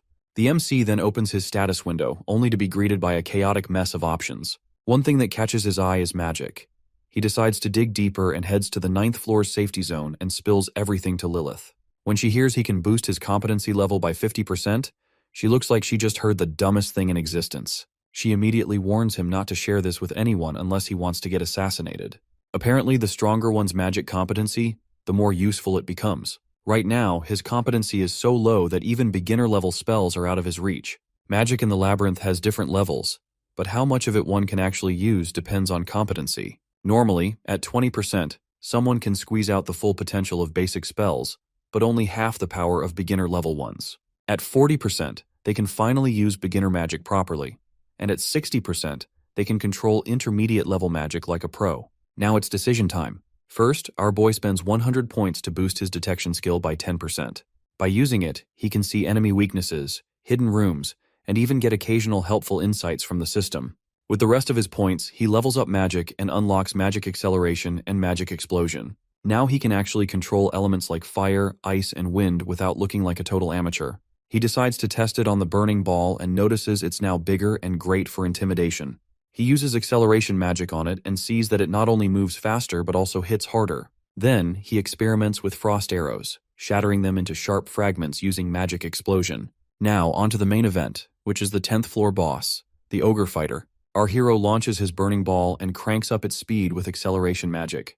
The flames engulf the ogre, but of course he is not done yet. He throws in a confusion spell to mess with the beast's movements, then drops a magic explosion on it. Not satisfied, he continues the onslaught with burning balls, frost arrows, and another explosion for good measure. The ogre never stood a chance, and with that, the fight is over. His reward is the ogre ring. After getting his business done there, he speculates that he might just cruise through the 20th floor using magic alone. The warrior ghost finally snaps out of his deep thoughts and agrees. When the MC asks what has been on his mind, the ghost reveals he was thinking about the rift that appeared in our boy's world. That gets our hero's full attention. Someone destroyed their world and he needs to know who. According to the warrior ghost, there are some rare individuals who somehow manage to cheat death and come back stronger. Once someone reaches a certain level, they shed their mortal status and become transcendental beings. While they gain incredible strength, it comes with a downside that they cannot just recharge like a battery. Once their power is used up, it's gone. Only after proving themselves and being assigned a domain do they finally upgrade to full-fledged gods. But not all higher beings play by these rules. There are the old gods, the ancient nameless entities who can interfere in mortal affairs without any penalties. Unlike transcendental beings, who have to be careful with their power, the old gods don't. The warrior ghost has never seen them and only heard about them through rumors and scattered records. Apparently they vanished ages ago after some war between transcendental beings. But right now, our boy is more focused on the invaders trying to destroy his world. Their reasons remain a mystery, but according to the warrior ghost, they cannot afford to send their strongest fighters. Well, supposedly. Because our hero still remembers the apostle they sent back then. Someone so powerful even Taiyun could not defeat. While conversing, they finally reach their destination, and the warrior ghost demands the MC kill the enemy already. Our boy enters the room and encounters the sage ogre, who makes it clear that he has no intention to throw a punch. Instead, he asks for a final chat before his inevitable demise. Surprisingly, the warrior ghost does not throw a tantrum and just tells the ogre to do whatever. That alone is enough to shock the ogre. He remembers the warrior as reckless, arrogant, and not exactly the listening type. The sage ogre talks about how the gods and adventurers once hated the warrior because he was weak-hearted. Maybe that is why the warrior did not kill him before, because he was the only one who ever let him speak. But in the end, that had been a mistake. The warrior was an adventurer, and the ogre was a monster, and there was no deep, touching connection between them. The warrior ghost is about ready to explode, but our hero is not attacking just yet. He is more interested in the ogre's weapon, and for good reason, as this is not some random piece of junk. The warrior ghost recognizes it as an offensive artifact, something so rare that even strong adventurers struggle to get their hands on it. And yet here it is, in the hands of a 10th floor monster. When asked about it, the ogre expertly dodges the question and steers the conversation elsewhere about how much the warrior has changed. But then, he drops the real bombshell that the weapon was given to him by the Guide of Sin with a task to kill the warrior. They even threatened the ogre's life, which left him no choice but to accept. The warrior ghost is boiling with anger. The thought that his enemies were too afraid to face him directly and instead resorted to bribing monsters is insulting. The ogre, however, is done talking.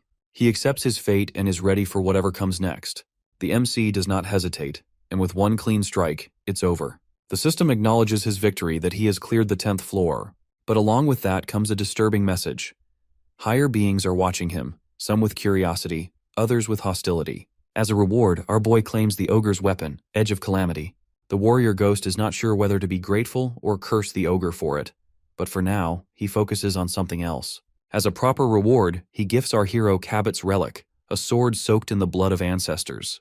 The system describes its abilities as it grows stronger against enemies of noble lineage, but the warrior ghost is not satisfied.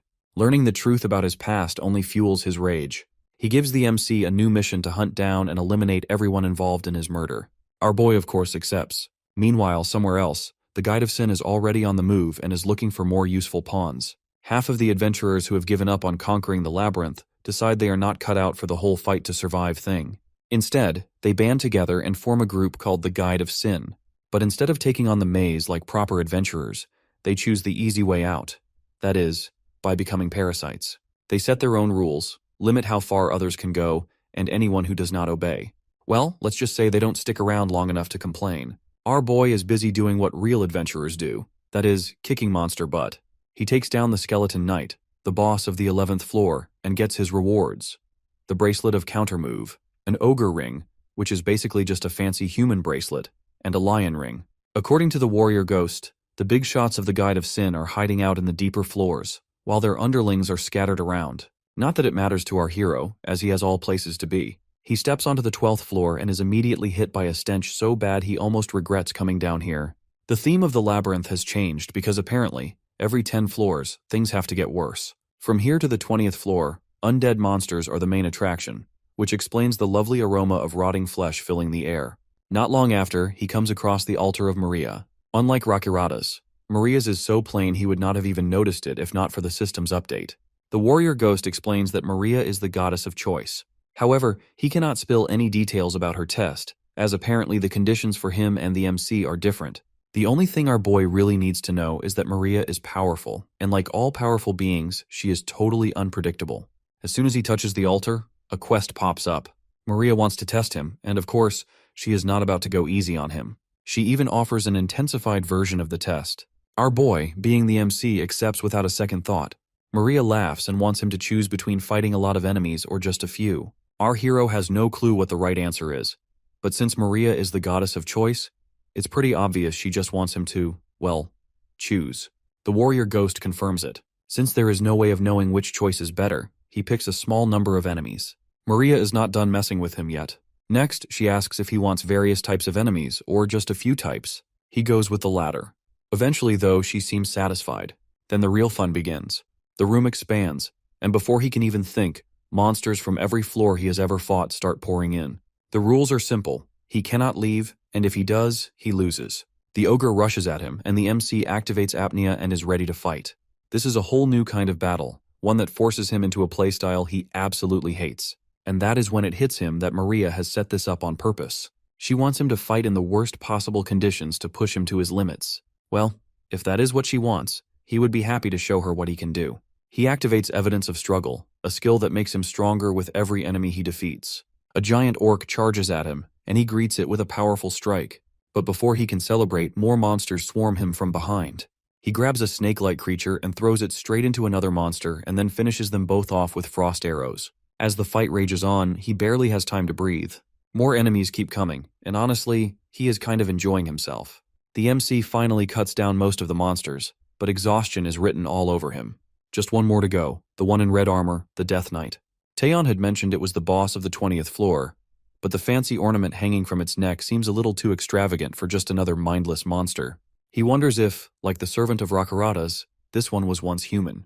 And to make things even better, there are 4 of them. He uses the Blade of Injury to recover some stamina. Not that it makes him feel any less like collapsing, but at least he is still standing. The knights come at him, and he dodges as much as possible, but it's a little hard to be untouchable when there are 4 armored freaks trying to turn you into mincemeat. He activates Force Duel on one of them, all while thinking he can take it down quickly, except the knight just jumps back and completely ignores his efforts. He then fires off a burning ball and frost arrows, and sends them straight at the knight at high speed. But the knight dodges them easily. Our hero realizes that brute force is not going to cut it, so he changes tactics. If swords alone don't work and magic alone does not work, then it's time to mix things up. The knight rushes at him and grabs him, but the MC grabs it right back and slaps another forced duel onto it. Before the knight can react, he activates apnea and buries his sword deep into its neck and finishes it off. Unfortunately, that little stunt drained the last of his stamina, and there are still 3 more of these guys left. He tries his best to keep moving all while blocking, countering, dodging, and then repeating all of it. It's a never-ending cycle, and frankly, he would love to take a break. But that is not an option. He shifts tactics again and activates Wolf Teeth, the first attack of Sword of the Storm Scar. Fire swirls around his blade, and his attacks rip through the knights like a wolf shredding its prey. Up until now, his movements had been clumsy and stiff, and he knows that is not how this works. A blade should move smoothly, cutting down its target without losing its edge. He adjusts his technique and fights with more precision, and soon, the remaining Death Knights crumble.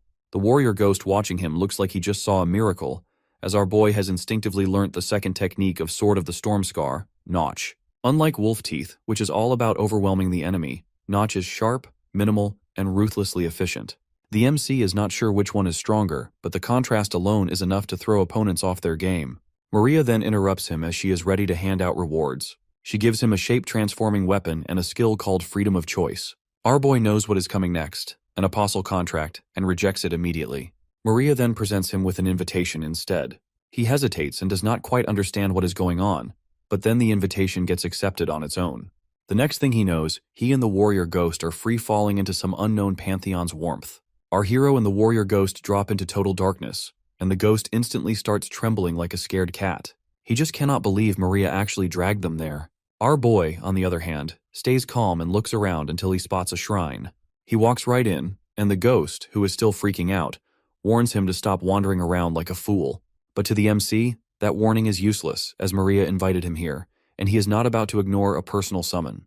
The hallway stretches endlessly, and its floors are covered in jewels that gleam like an extravagant field of flowers. The ceiling is so ridiculously high that our hero cannot even see where it ends. At last, he arrives at his destination to Maria, the goddess of choice. And there she is, lying before him in an absurdly gigantic form, like some divine celebrity waiting to be admired. She watches him with an evaluating gaze while the warrior ghost, for some reason, writhes in discomfort. Our boy, on the other hand, is unimpressed. She invited him here, and this is how she treats her guests. Maria smirks, and the warrior ghost thanks her for her mercy, probably out of fear. Ignoring him, she turns to the MC and introduces herself. She welcomes him to her shrine and explains that her role is to grant mortals another chance after they have repeatedly made terrible decisions. Even standing still, our hero can feel the sheer weight of her power pressing against him. She is on a completely different level, almost unfairly so. And, as if that was not enough, there are apparently hundreds like her out there. The warrior ghost asks for permission to speak. When Maria grants it, he questions how she managed to summon them, considering it should be impossible. Maria dismisses it as god-level business, something beyond their comprehension. The real reason mortals are not usually invited is because they are simply not worthy, but our boy is the exception. The only one who survived her intensified test. The MC questions about her reaction if he cheated, but Maria's answer is blunt that she would not like him.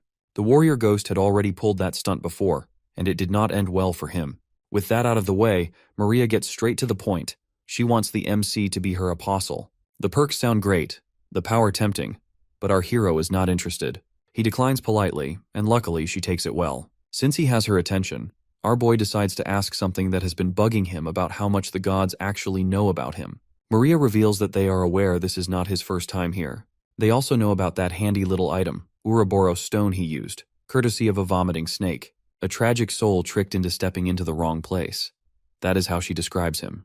While her words don't make complete sense, one thing is clear. She knows more than she is letting on. Before he can press further, she once again brings up the apostle contract in front of him and offers more information in exchange. This time, he does not even bother responding. Maria takes his silence as an answer and decides it's time to wrap things up. She tells him to go back, grow stronger, and promises they will meet again. She then suddenly cuts the meeting short due to something about an annoying presence arriving. Before he fully returns, he catches a glimpse of someone. Just a flicker of movement, and then he is back. Up until now, the MC had assumed his only goal was to raise his stats, to surpass Taeyeon, to surpass Einzar. But after coming face to face with the sheer power of the gods, he realizes something else. If the other worlds are nothing but illusions, and if this so-called real place holds the key to ultimate strength, then he wants to see if he can fight the gods. Our boy checks out his newly acquired shape-shifting weapon, which can switch between a dagger and a longsword. He also tests freedom of choice, a skill that lets him convert his stats into different forms. Just for fun, he converts some stamina with the protective shield and finds it surprisingly useful.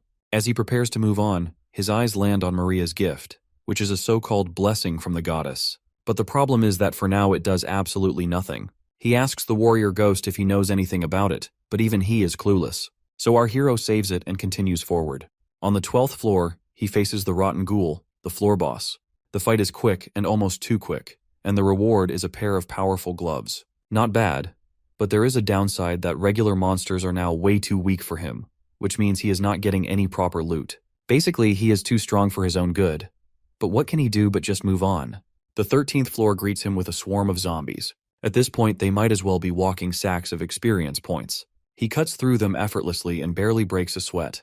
But just as he steps outside, his senses tingle as something or someone is up in the sky. Before he can fully process it, a figure drops down dramatically. The very figure is Rebeva's Ida, an adventurer just above level 40. The MC takes one look at him and immediately knows that this guy is stronger. Rebevas introduces himself as a member of the Guide of Sin, and then out of nowhere pulls out a massive horn and blasts it. Monsters start swarming in. Turns out the guy just hates interruptions, so he's decided to clear them out for our boy. As our hero watches Rebevas casually killing zombies, he cannot help but feel a bit annoyed. This was his fight after all. The warrior ghost, on the other hand, is outright fuming.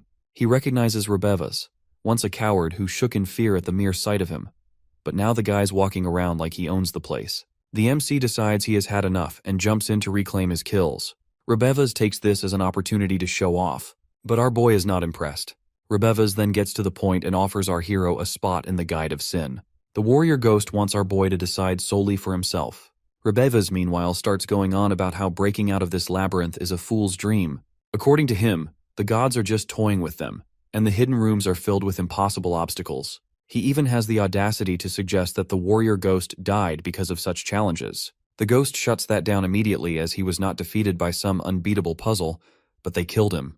Rebevas gets back to recruitment mode and talks about how the Guide of Sin was formed to ensure survival, maintain order, and grow stronger without dying in vain.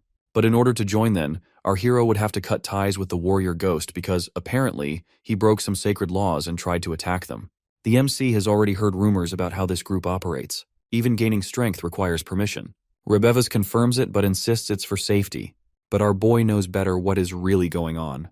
The Guide of Sin does not just recruit, They also make sure to eliminate anyone who refuses before they get too strong. And our hero is not about to become just another name on their hit list. Rebevas throws a punch with all the confidence and fury, only for our hero to stop him. The MC dares him to try again, but Rebevas steps back and his brain scrambles. He had gone in with the intent to end this in one strike, yet here our boy is, perfectly fine. But whatever, he tells himself that our hero is just a 13th floor adventurer and no way this guy can actually beat him. So, he tries again, and the MC blocks again.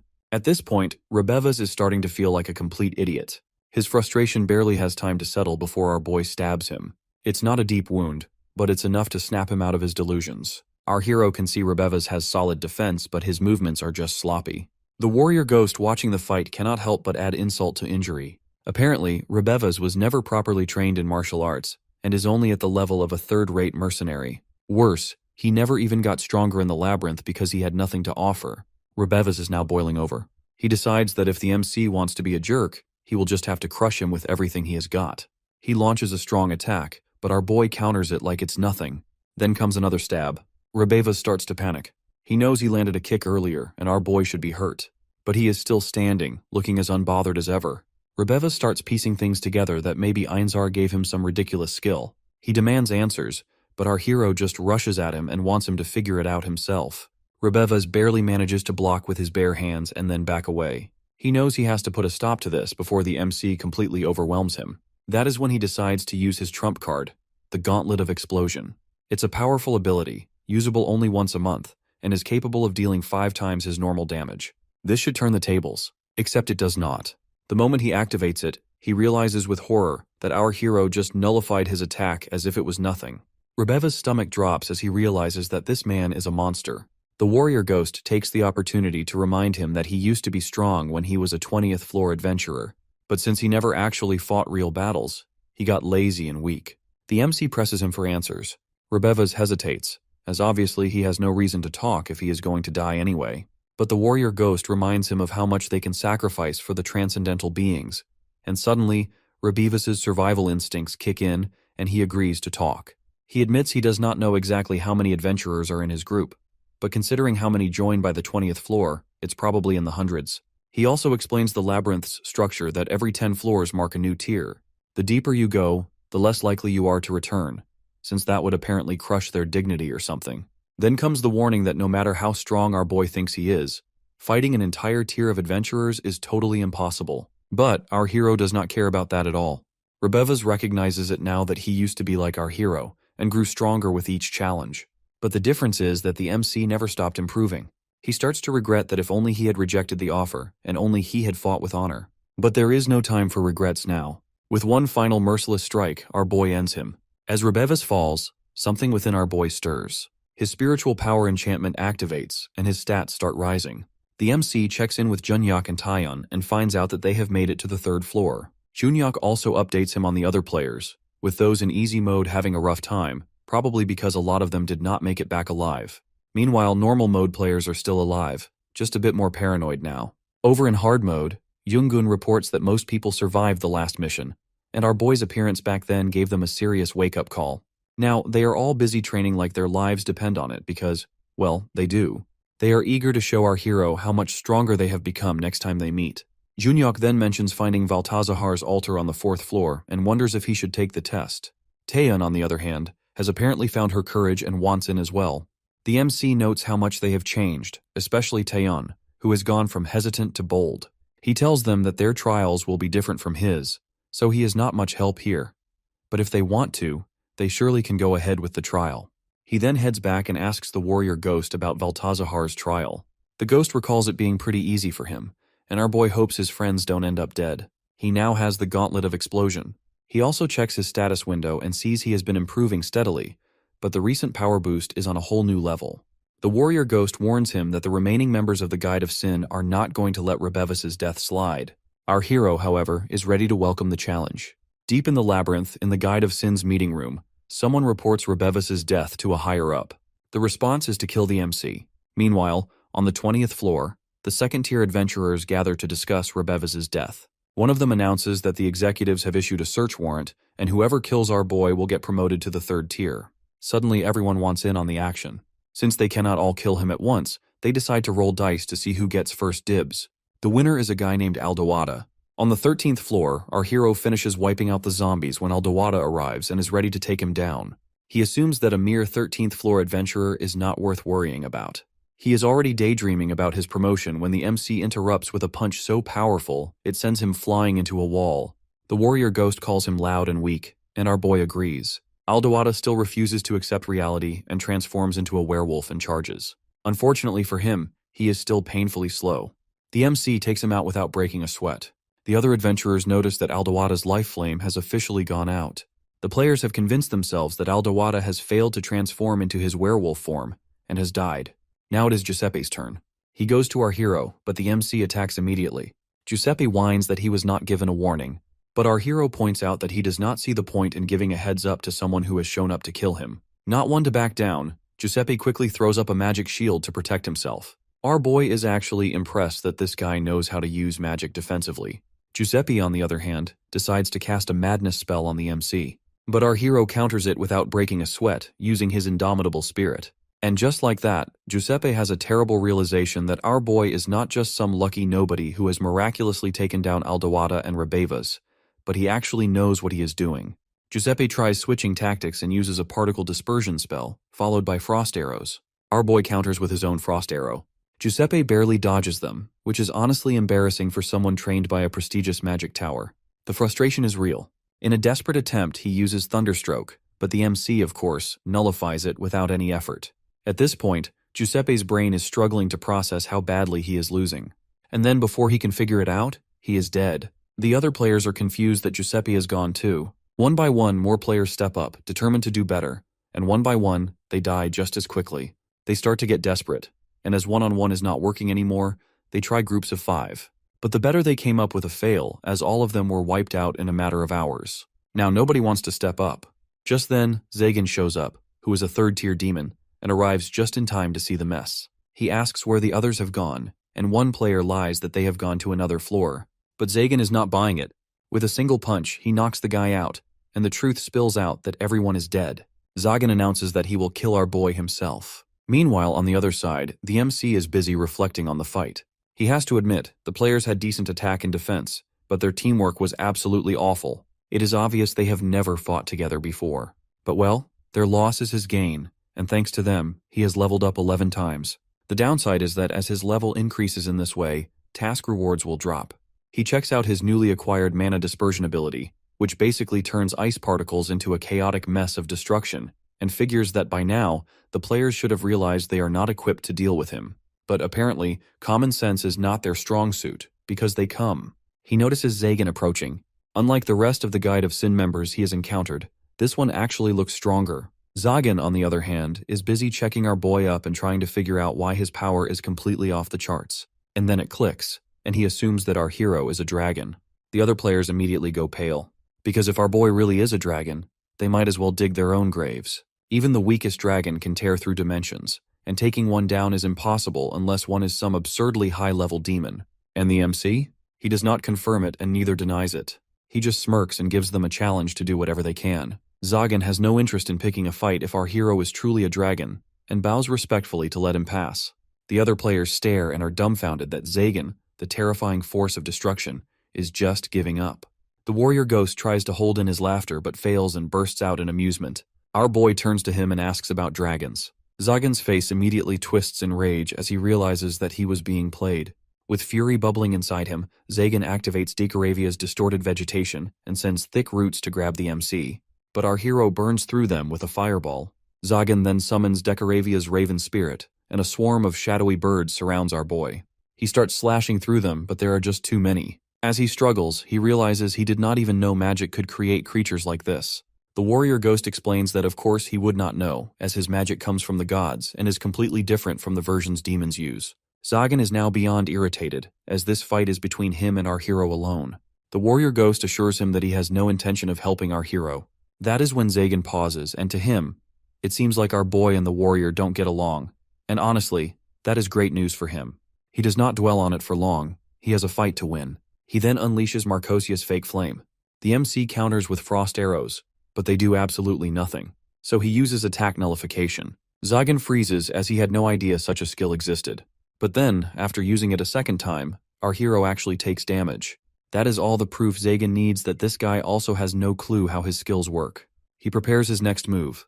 Nibiros's Despair, a black magic spell that strikes at the very core of the mind. A dark void swallows our boy and traps him. The warrior ghost mentions that black magic is absurdly difficult to counter at first. Even he struggled when he faced it. But he also knows it very well that the MC is built different. And sure enough, our boy shatters through the magic and expresses interest in learning it himself. Zagan is now furious beyond anything, and he summons the Raven Spirit again. Our hero sees that each bird is weak, but their overwhelming numbers make them a problem. He uses repulsion and sends a shockwave that blasts them away. The fight drags on, and our boy notices something odd. Zagan's flames earlier were supposed to burn through everything, yet he only got mildly burnt. And when he touched the fire, it did not even feel like real flames. That is when it clicks to him that Zagan's so-called fire is just a flame-like substance. Zagan just could not believe it that a mere mortal actually figured it out. In anger, he activates the distorted vegetation again. But the MC has seen this trick before. The roots emerge in the exact same pattern and are predictable. He takes 3 steps left, 2 forward, and dodges them all. The warrior ghost watches in awe as he realizes that our hero's greatest strength is not just his power, but also his ability to adapt. Meanwhile, Zagan is finally down and defeated. But our boy does not finish him off just yet. There is one last thing he wants to know, which is how to master black magic. The MC has always thought black magic is an exclusive club for demons, and no humans are allowed. But according to Zagan, that is no entirely true. Black magic runs on demon energy and mana, and while demon energy originally comes from, well, demons, this labyrinth has its own set of rules. Here, if someone meets the right conditions, they can get their hands on it too.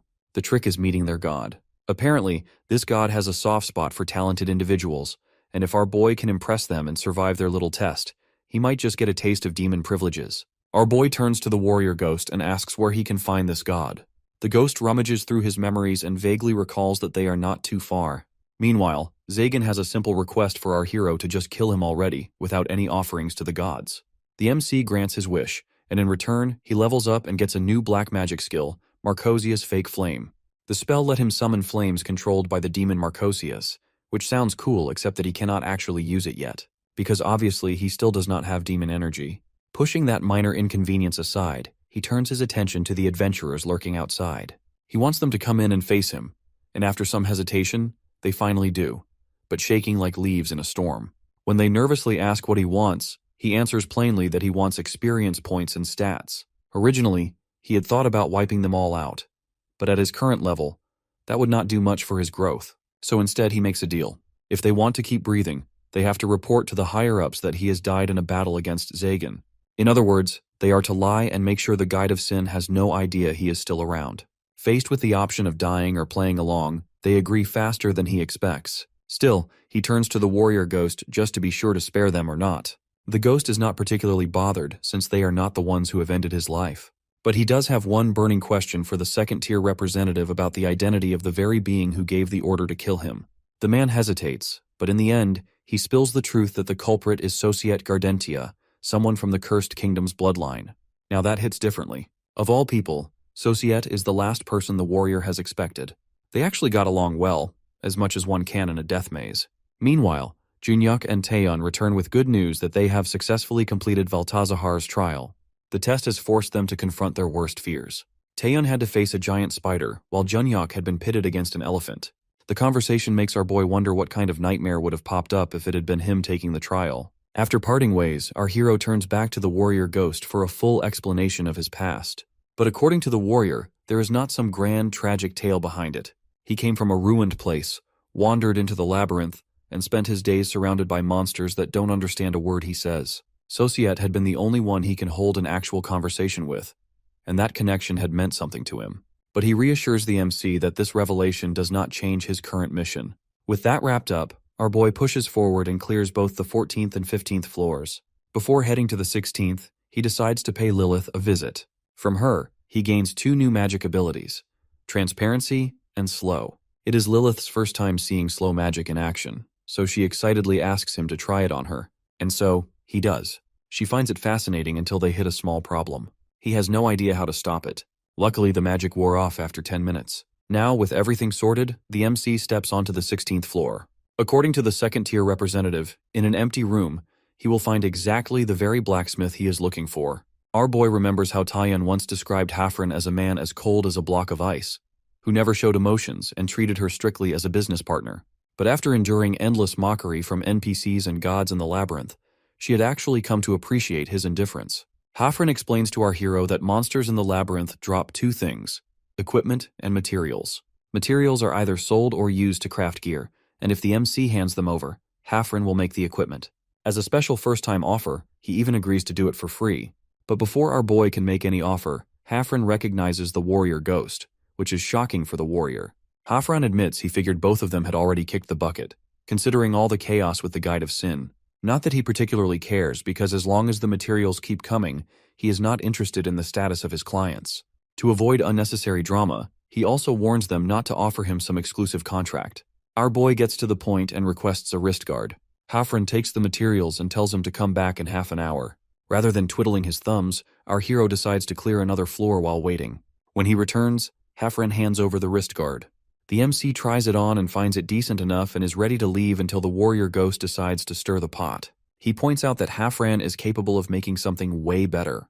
Hafren, of course, knows that too, but insists he is missing a few things.